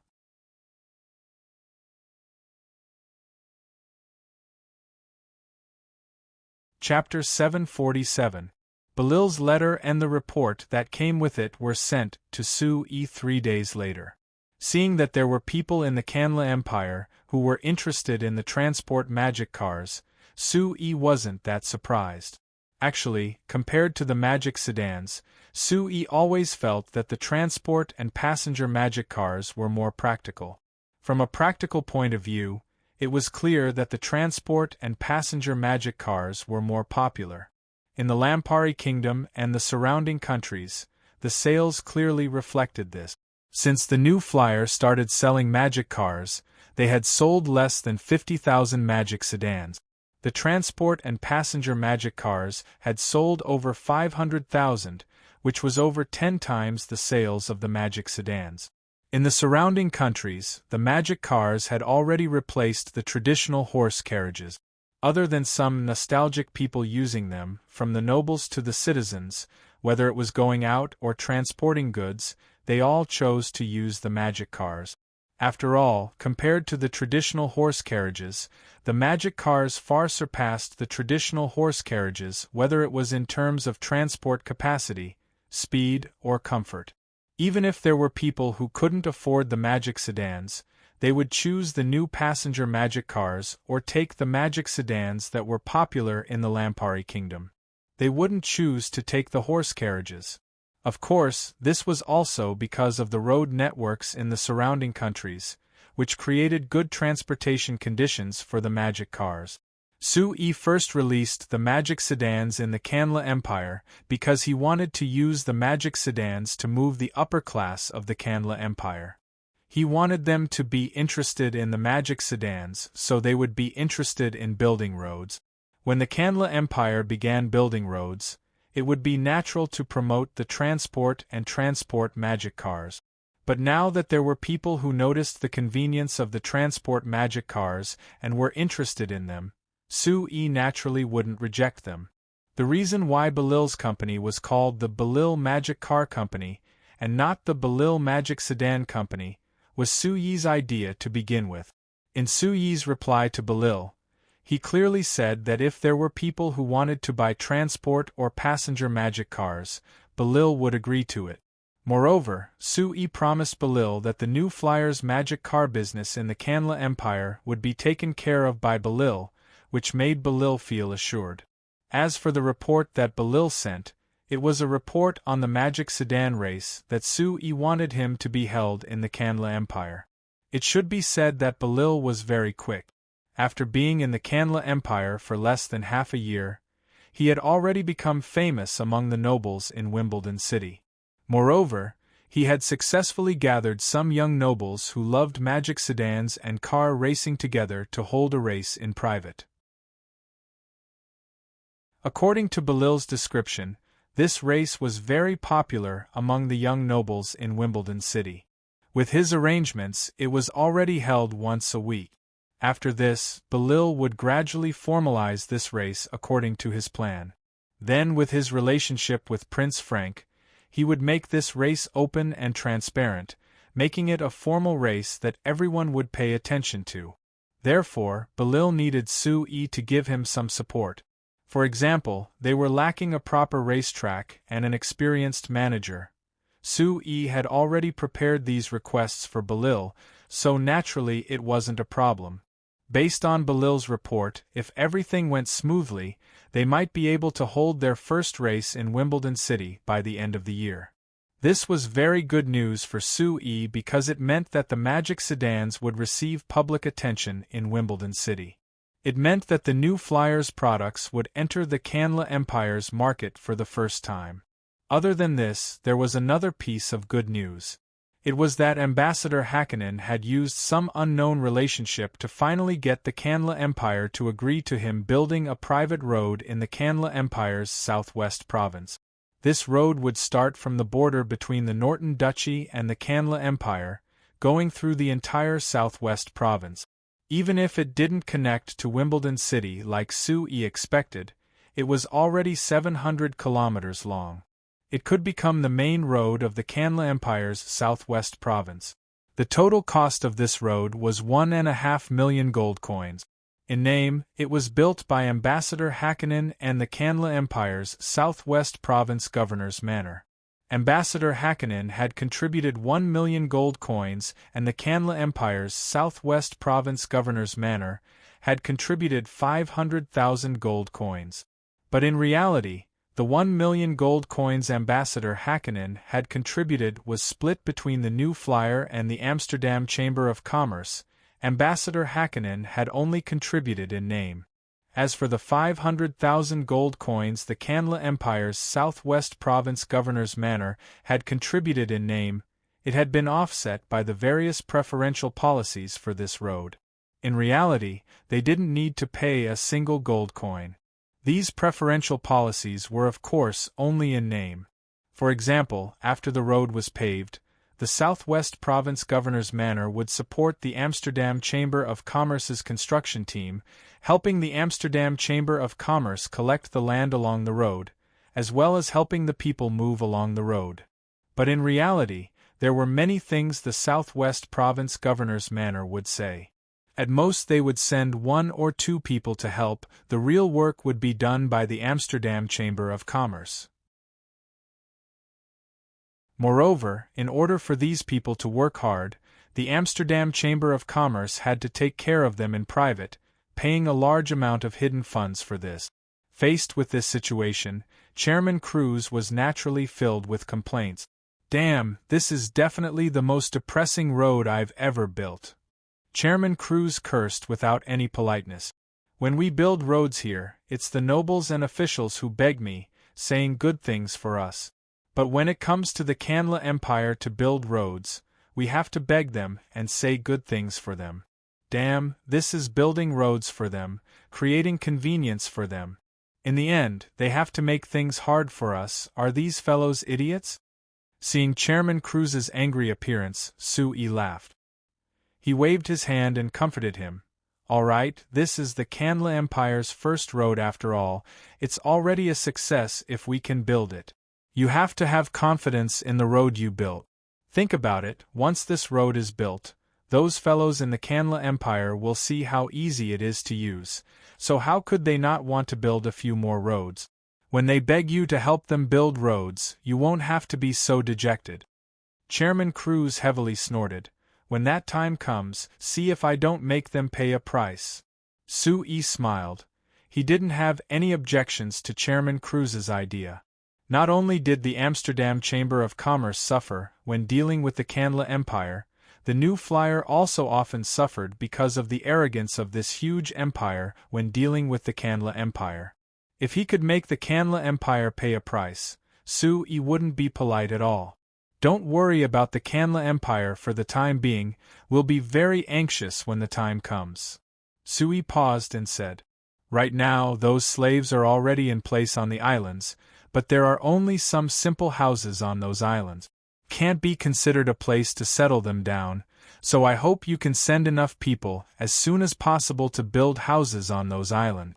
Chairman Cruz frowned. "Su-yi, you also know how troublesome it is to build houses on those islands, right? The manpower is still fine, but it's not as easy to supply some of the necessary building materials on land. Speaking of which, why do you have to send those slaves to those islands?" If you're really like what others are worried about and bring the slaves back to the Principality of Constantine, then you have to let them return to their civilian status. If it's not easy to control them, then it's the same to throw them on the Black Rice Wasteland. Anyway, the Black Rice Wasteland still belongs to the Lampari Kingdom in name. They didn't pass the Slave Abolition Act. No, I'm not worried about this. Sui smiled and shook his head. And in fact, after I accepted those slaves, I already abolished their slave status. They are now just ordinary civilians. Chairman Cruz stared blankly. It can't be. Did you really restore them to commoners? You can't be that stupid, right? Stupid? Sui shrugged. I don't think so. I've already said that the identity of slaves is a big obstacle to liberating their productivity. Only by solving this identity problem can I bring out the value of their bodies. But if they were restored to their civilian status, why would they listen to your arrangements? Chairman Cruz asked with a frown. It's very simple, benefits. Sui replied with a smile. Perhaps you don't know these slaves well. In fact, even if they were restored to their civilian status, because they were slaves before, even if they continued to stay here, they would still be discriminated against and not be accepted by most people. Thus, even if they were restored to their civilian status, almost all of them still obeyed my arrangements and settled down on the islands I arranged for them. Moreover, even if they weren't slaves, they all took the initiative to recognize me as their lord. I still have jurisdiction over them. Chairman Cruz frowned and looked at Sui for a long time, then slowly shook his head. Sui, to be honest, sometimes I really feel that you are a very hypocritical guy. Oh? What do you mean? You clearly need these slaves to completely obey you, but you want to occupy a noble name. I say, why do you have to do this? Even if you really use them as slaves, no one will blame you. In any case, the history of slaves on this continent has been around for thousands of years. Your way of doing things is very strange. Sui was silent for a moment, then sighed softly. Perhaps you are right, I am a hypocritical guy. The reason why I have to go through so much trouble is actually for my own peace of mind. Saying that I want to liberate the productivity of these slaves is just an excuse. Chairman Cruz frowned even more. That's why I don't understand. Why would you have this kind of idea? Why would using slaves make you feel uneasy? This is too strange. Sui shook his head, thinking that it was because he came from Earth, a civilization far superior to this world. Since he was young, he had received an equal education. Moreover, he had seen countless attacks on the slavery system in books since he was young, so he had a deep hatred for it. But this involved his biggest secret. How could he explain it to Chairman Cruz?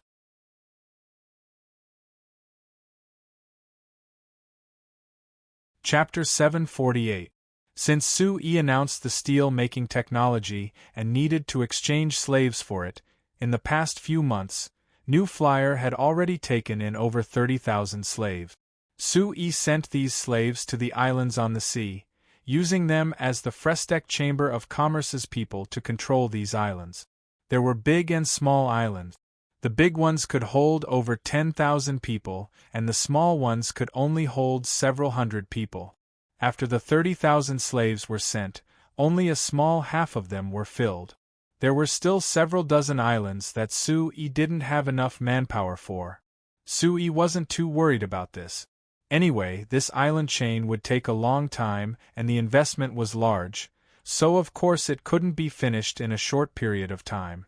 According to the plan, the initial islands to be built were mainly in the seas around the Principality of Constantine, the seas around the Black Rice Wasteland to the north, and the seas around the Kingdom of Ruhr to the south.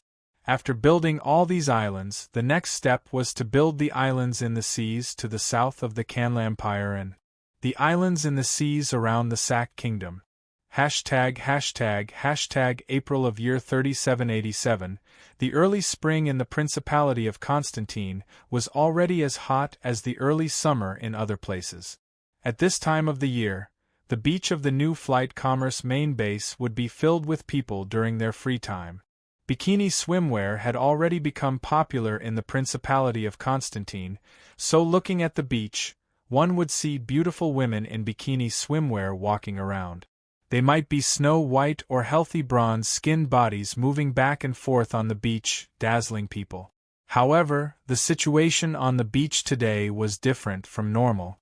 People's eyes weren't focused on the bodies on the beach, rather they were looking at the sea. Today was the day the New Flyers transport fleet returned. It was different from the usual transport fleet. This time the transport fleet had crossed over 5,000 kilometers of sea, heading to the easternmost coast of the continent before returning. It was said that this time the New Flyer had reached a cooperation agreement with the Nozdormu Business Union Kingdom on the east coast. Both sides had reached their first cooperation through the New Flyer's transport fleet.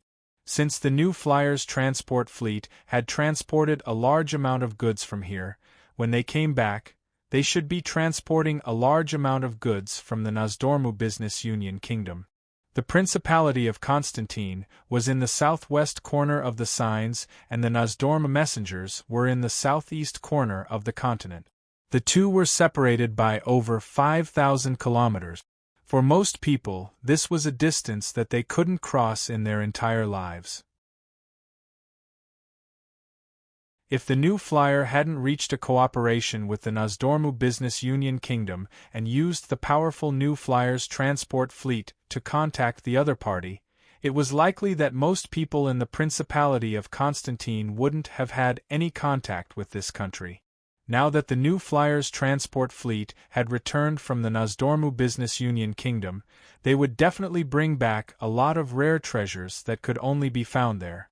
It would definitely be an eye-opener. Therefore, after knowing that the New Flyer's transport fleet would arrive today, countless people gathered on the beach, enjoying the sea breeze while looking forward to the arrival of the transport fleet. Hey, Chairman Su, do you really think the Nozdormu Business Union Kingdom is worth investing in? In Su-Yi's private manor on a cliff not far from the beach, a fat middle-aged man withdrew his gaze from the sea in the distance and turned to ask Su-Yi. Hearing his question, the dozens of men dressed as merchants gathered on the platform near the cliff all focused their gazes on Su-Yi with doubts in their eyes. These dozens of people were all chairmen of magic machine chambers of commerce that had a close relationship with the New Flyer. Today, they were specially gathered by Su-Yi to discuss the matter of investing in the Nozdormu Business Union Kingdom with them. Although these chairmen had earned a lot of benefits from their cooperation with the New Flyer over the years and were very confident in Su-Yi, they were very hesitant about Su-Yi's proposal to invest in the Nozdormu Business Union Kingdom. In the end, the Nozdormu Business Union Kingdom was too far away. It was over 5,000 kilometers away from here, which was equivalent to 2 different worlds to them. Naturally, they couldn't be at ease. Purely from a business point of view, I have to say that it is very worth it. Su-Yi's gaze swept over the people around him and nodded with a smile. The Nozdormu Business Union Kingdom is equivalent to the Lampari Kingdom before the New Flyer appeared. It can be said that it is a complete blank in terms of magic machines. If there is a chamber of commerce that is willing to open up a market there, they can easily occupy that market. Everyone looked at each other and nodded in unison. But Chairman Su, if this is your idea, then why didn't the New Flyer monopolize it and invite us to go together? Another person asked. Su-Yi spread his hands and calmly said, My point of view has always been that everyone can earn money. Since this market is very promising, then I naturally hope that everyone can explore it together and earn the benefits that they need. Everyone was silent for a moment and couldn't help but nod in unison. If these words were said by someone else, they would only feel that it was hypocritical. But Su-Yi had always supported the development of his peers, so no one felt that Su-Yi was lying. I know that you are all worried about investing in the Nozdormu Business Union Kingdom because it is too far away from here. But I have to remind everyone that as a qualified merchant, we must have a certain level of adventurous spirit when necessary. As the saying goes, benefits always coexist with risks, then conversely, risks also coexist with benefits. Taking some risks to obtain enough benefits, isn't this the awareness that we merchants should have? Everyone was silent for a moment, then a merchant coughed softly and said, Chairman Su, you are right. But I think, before the representative of the Nozdormu Business Union Kingdom arrives, there is no point in us saying so much. Su-yi smiled and nodded. Yes, when the representative arrives, I think it will be easier for you to make a decision. Seeing these people easily change the topic to the various businesses they were currently doing, Su-yi sighed inwardly. Among the merchants here, there were many companies under their names that had been established with the support of the Frestek Chamber of Commerce. When they were first established, the chairmen of these chambers of commerce were full of adventurous spirit, otherwise, they wouldn't have made the decision to invest in the magic machine industry that had no precedent.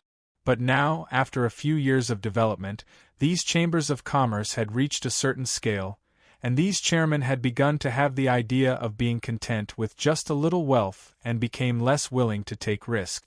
This made Su-yi a little disappointed in them.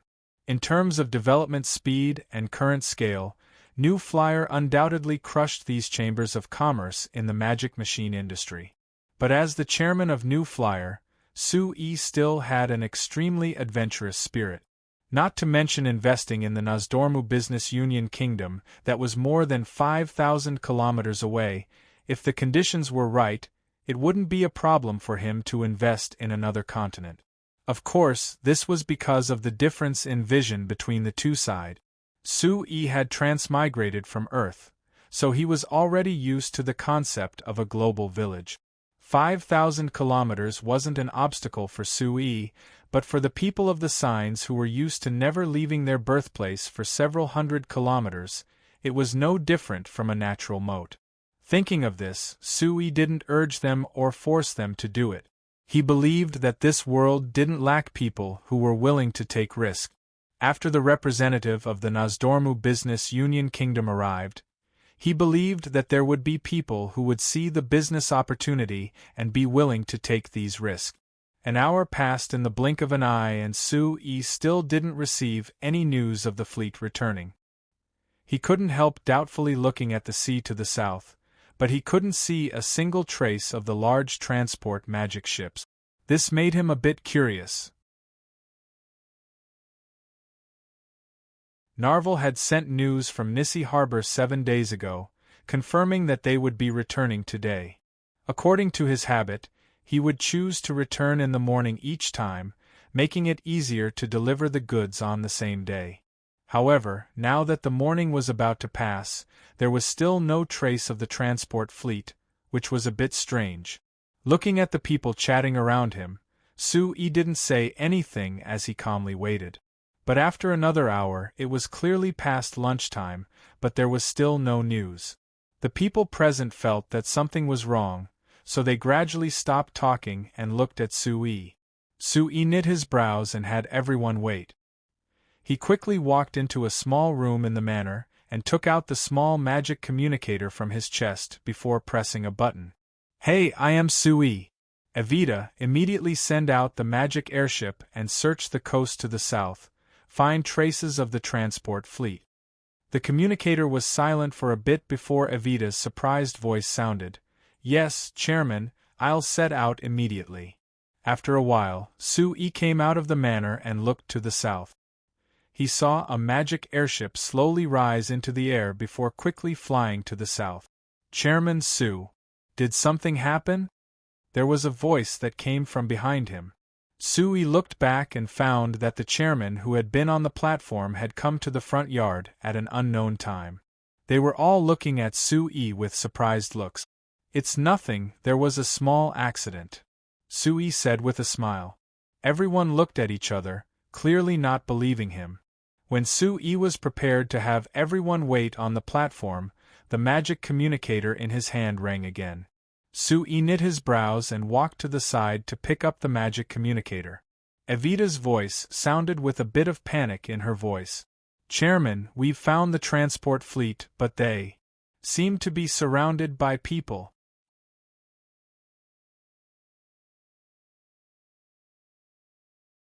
Chapter 749.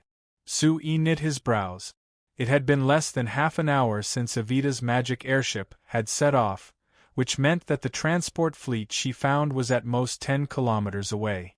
In a place this close to the New Flight Commerce main base, there was actually someone who dared to attack the New Flyers transport fleet. Did they not want to stay here anymore? Evita, report the position of the transport fleet. Tell me what the situation is. Do you need any support from the guards? Sui said in a cold voice. Evita's surprised voice came from the other side of the magic communicator. Strange. They stopped. Sir Chairman, there shouldn't be a problem. The ships surrounding the transport fleet have all scattered. It seems like they've given up on attacking. Want to run? Sui gave a cold laugh.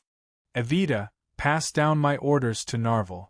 Send out the guard ships of the transport fleet and capture at least 1 or 2 ships for me, as well as some people.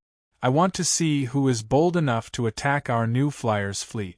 Other than that, follow the escaping ships in the sky and see where they're planning to go. I'll send another magic airship to follow you. Got it, Evita replied.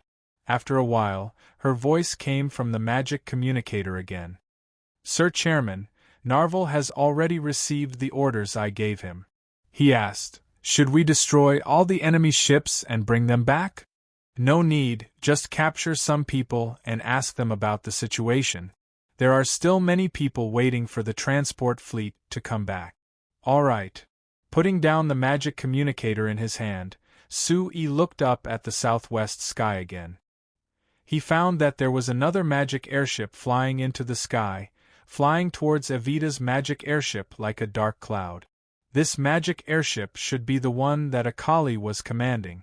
It had only been 2 months since it was built, so it hadn't been tested yet. But based on Evita's team's long-term testing of the magic airship, there were no problems with the performance and quality of this medium-sized magic airship. According to Evita's report, it could already enter the mass production stage. The reason why they only made 1 more was to be cautious. With the strength of the New Flyers guard fleet and the 2 magic airships, naturally they didn't need to worry about moving.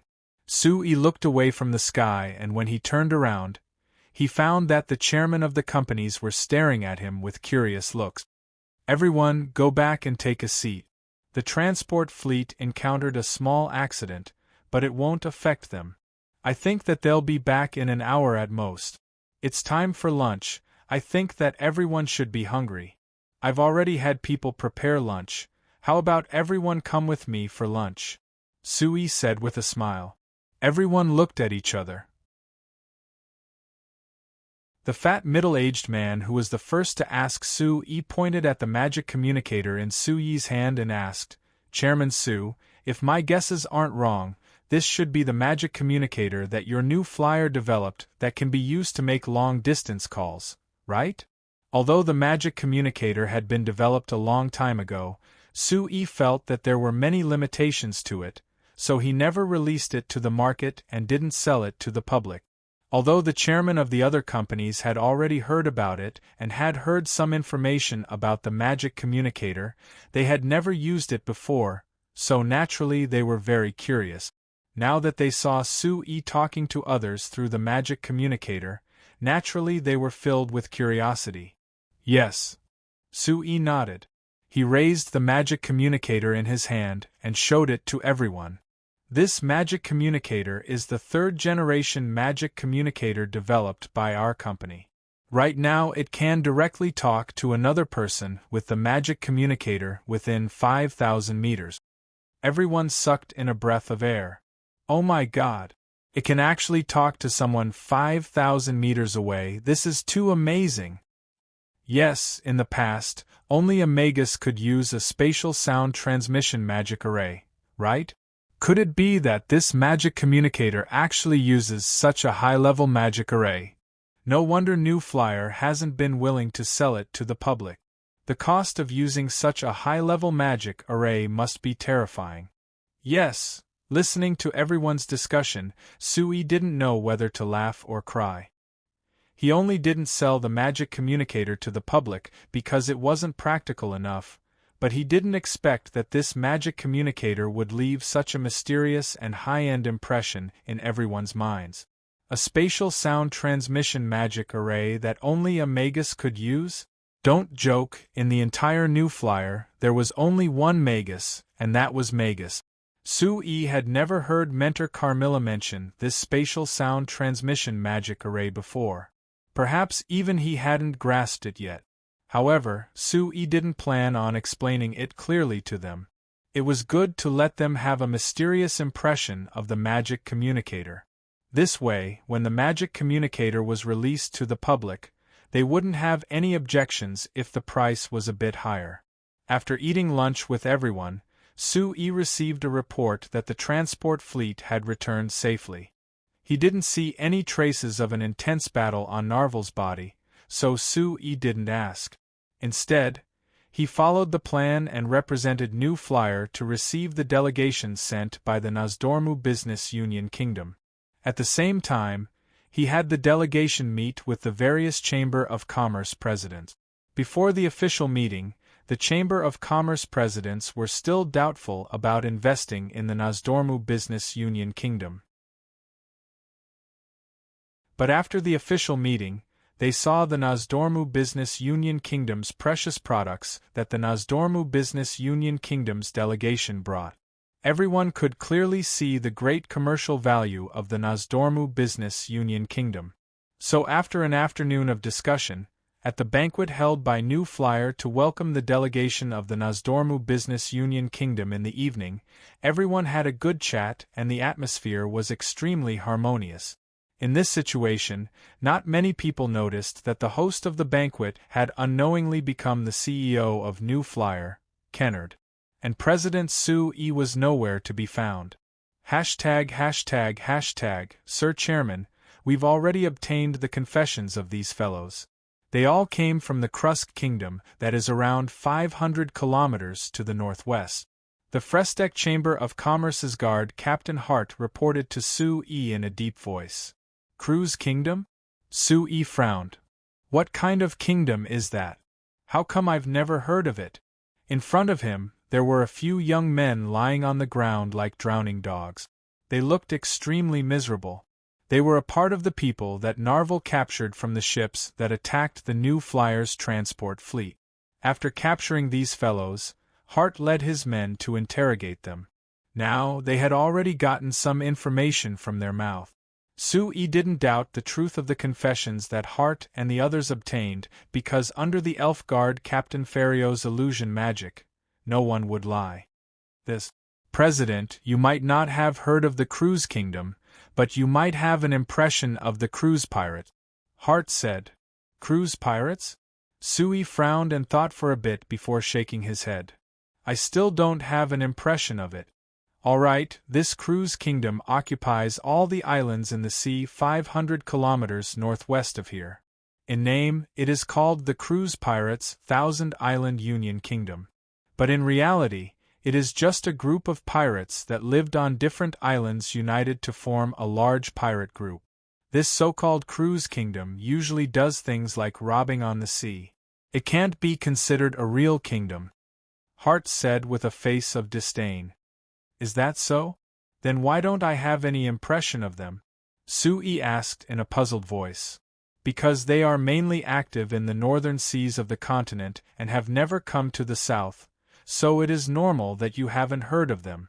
Sui was even more puzzled. Since it's like this, why did they suddenly come to rob our company's fleet? Could it be that there is nothing in the north for them to rob? Hart and Ferrio on the side looked at each other with strange expressions. President, according to the confessions we just obtained, these guys were ordered by someone to rob our company's transport fleet. Sui was slightly stunned before narrowing his eyes. After thinking for a bit, he said with a cold snort, then, Did our company offend someone for them to send a pirate group to rob us? Hart shook his head and helplessly said, "These guys are only small fries, they don't know much and we can't get anything out of them.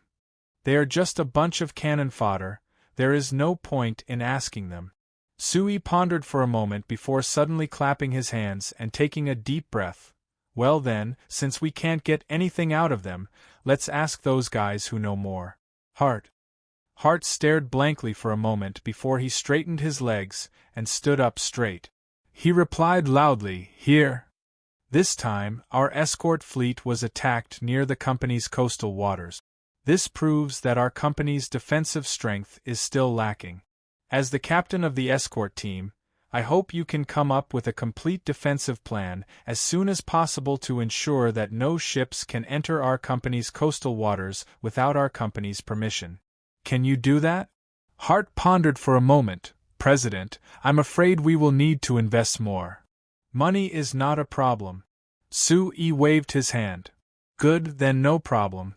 Sui nodded and continued, "Apart from that, immediately mobilize the second escort fleet and cooperate with the escort team to launch an attack on this cruise kingdom." Hart and Ferrio were both startled. They didn't expect Sui to have such a big reaction to this matter.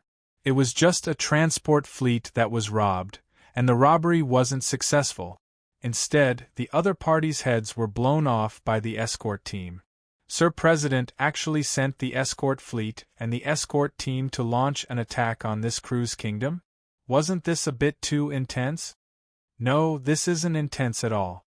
There is actually such a huge pirate group less than 500 kilometers away from our new flight commerce main base. This shouldn't be allowed to happen. Now that they have the audacity to provoke our new flyer, if we don't teach them a lesson, wouldn't people think that our new flyer is easy to bully? Sui coldly snorted. Hart and Ferrio looked at each other, thinking that what Sir President said was correct.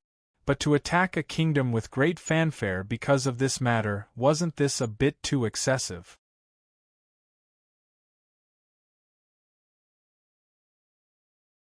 Chapter 750. The Nozdormu Business Union Kingdom's delegation stayed in the Principality of Constantine for half a month. During this time, not only did they inspect the Principality of Constantine, they also made contact with many companies from the Lampari Kingdom, the Lure Kingdom, and the other surrounding countries. In just half a month, as many as 16 chambers of commerce from the surrounding countries had confirmed their intention to invest in the Nozdormu Business Union Kingdom. Among them, more than 30 chambers of commerce had expressed the same interest. This result made the Nozdormu Business Union Kingdom's delegation very satisfied, showing that they had gained a lot from this trip. Of course, everyone understood that if it wasn't for the appearance of the Frestek Chamber of Commerce's transport fleet, allowing the Frestek Chamber of Commerce to transport people 5,000 kilometers away, this cooperation wouldn't have been possible. It should be said that this cooperation was very beneficial for both sides. Because they were too far away, both sides didn't have any contact before. So through this contact, both sides found that the other side had many resources that they couldn't ask for. If this cooperation went smoothly, both sides would obtain large benefits. For example, the Principality of Constantine had large amounts of high-end and rainforest wood. The Nozdormu Business Union Kingdom had many swamps, so other than producing many rare plants that could be used to refine many precious herbs and magic materials, they also produced many rare animals that had a strong value. It was because the large amount of products brought by the Nozdormu Business Union Kingdom's delegation attracted the attention of many companies that they finally made the decision to cooperate with the Nozdormu Business Union Kingdom. Of all the cooperation, the focus of everyone's attention was naturally the cooperation between the new flyer and the Nozdormu Business Union Kingdom. According to the information brought by the Nozdormu Business Union Kingdom's delegation, the Nozdormu Business Union Kingdom had already built 2 deep water harbors for large magic boats. This meant that the new flyer could easily transport large amounts of goods and people to the Nozdormu Business Union Kingdom. So in this half a month, the new flyer had reached many agreements with the Nozdormu Business Union Kingdom. According to the agreement, the new flyer would first invest in a steel mill, a fertilizer factory, and an agricultural magic machine factory in the Nozdormu Business Union Kingdom. They would first help the Nozdormu Business Union Kingdom solve the most basic food production problem. Then the new flyer would establish a small household magic machine production base in the Nozdormu Business Union Kingdom. But this production base wasn't completely owned by the new flyer. Rather, the new flyer and the other 17 small household magic machine companies in the Lampari Kingdom worked together. Among them, the new flyer only provided a name. Not only did they not produce any products, they only sold a small amount of Shinfei brand. This was equivalent to handing over the Nozdormu Business Union Kingdom's market to other chambers of commerce. Correspondingly, the other 17 household magic machine companies promised the new flyer that they would strictly follow the standards set by the new flyer for household magic machines. Other than this, these 17 companies would also help the Amsterdam Chamber of Commerce with the construction of roads in the Nozdormu Business Union Kingdom, helping the Nozdormu Business Union Kingdom with the construction of roads. This was the most important reason why the new flyer gave up the market they had opened in the Nozdormu Business Union Kingdom. It was very simple, they didn't have enough people. Even if there were many nobles in the Lampari Kingdom who used their slaves to exchange for steel-making technology from the new flyer, the number of nobles in the Lampari Kingdom was limited and the number of nobles willing to exchange slaves for technology was even more limited. So other than the large amount of slaves that the new flyer took in the beginning, there were fewer and fewer of them, and there wasn't a single one recently. This caused the growth of the new flyer's manpower to stagnate and forced Su Yi to give up a lot of plans that required a lot of manpower. Originally, he planned to build a complete new flyer base in the Nozdormu Business Union Kingdom and strive to control the entire Nozdormu Business Union Kingdom. With this base as a foundation, he would expand the influence of the new flyer and eventually influence the entire southeastern corner of the Signs. However, the lack of manpower limited this idea and forced him to give up the market in the Nozdormu Business Union Kingdom to cooperate with other magic machine companies to build this plan. In Su Yi's heart right now, the problem of not having enough people had already become his biggest problem. He had countless plans for the development of the new flyer, but he was always limited by manpower and had to postpone it. This made him feel helpless. After all, the Principality of Constantine was only a small country. The entire population of the Principality was less than 1 million people, and the available labor force was less than 400,000 people. Of course, the new flyer couldn't get all 400,000 people in their hands because they had to leave behind a lot of labor force to do some other necessary work. In addition, the labor force in the Principality of Constantine wasn't well educated, and their overall quality was far inferior to the people recruited in the Lampari Kingdom and the Kingdom of Ruhr. Therefore, they weren't of much help to the new flyer. Now that the Shinfei Chamber of Commerce had over 150,000 employees, less than half of them came from the Principality of Constantine. The other half came from the Lampari Kingdom, a small part came from the Kingdom of Ruhr, and the rest came from other races. It was impossible to make the population of the Principality of Constantine explode, so in order to increase the available labor force, Su Yi imitated the vocational training school in Banta City and opened a large number of vocational training schools in the Principality of Constantine. It was different from the vocational training school in Banta City. The vocational training schools in the Principality of Constantine were completely free. The only requirement for the students was that they had to work in the new flyer after they finished their studies. This condition wasn't a restriction for most people, rather it was a kind of temptation because working in the new flyer was something that many people dreamed of. So after these vocational training schools were opened, not only did countless people in the Principality of Constantine sign up, even people from the Lampari Kingdom, the Kingdom of Ruhr, the Drake Duchy, the Mirando Duchy, and the Norton Duchy all came from afar to receive training. In the first semester of the vocational training schools this year, there were over 30,000 people who signed up. He believed that as long as they were given another 2 or 3 years, when these students all graduated, they would be able to solve the manpower problem of the new flyer.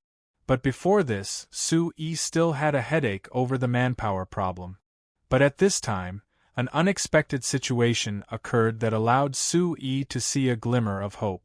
The Nozdormu Business Union Kingdom delegation stayed in the Principality of Constantine for half a month before setting off with the new flyer transport fleet, as well as the representatives sent by the companies, carrying large amounts of construction materials as they left the Principality of Constantine, returning to the Nozdormu Business Union Kingdom.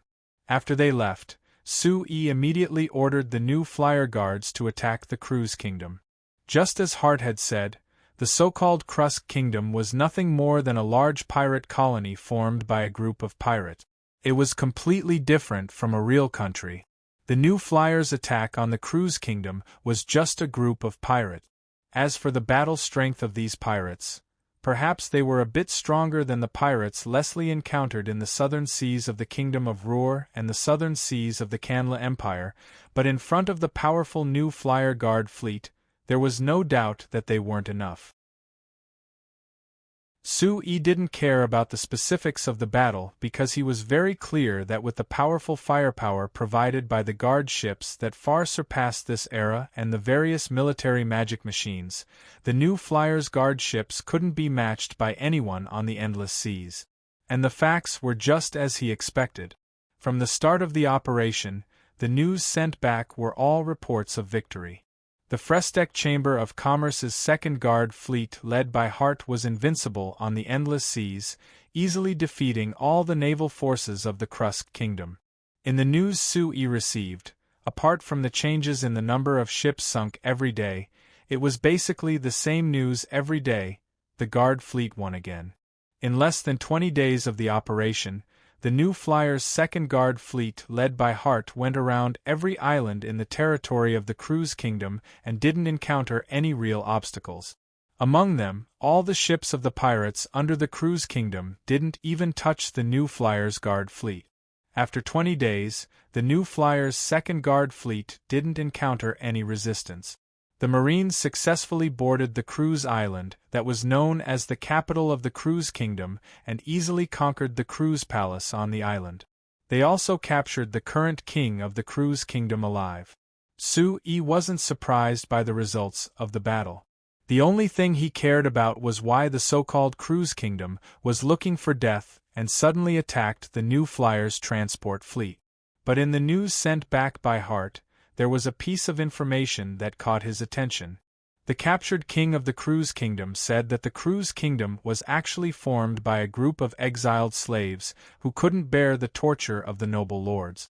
Now that it was captured by the new flyer, as long as Sue was willing to spare the lives of all the people of the Cruise Kingdom, they were willing to restore their status as slaves and return to the name of Sue. You're tuning in to the Phoenix Knights YouTube channel. Don't forget to subscribe and join us on this journey to catch the most captivating stories.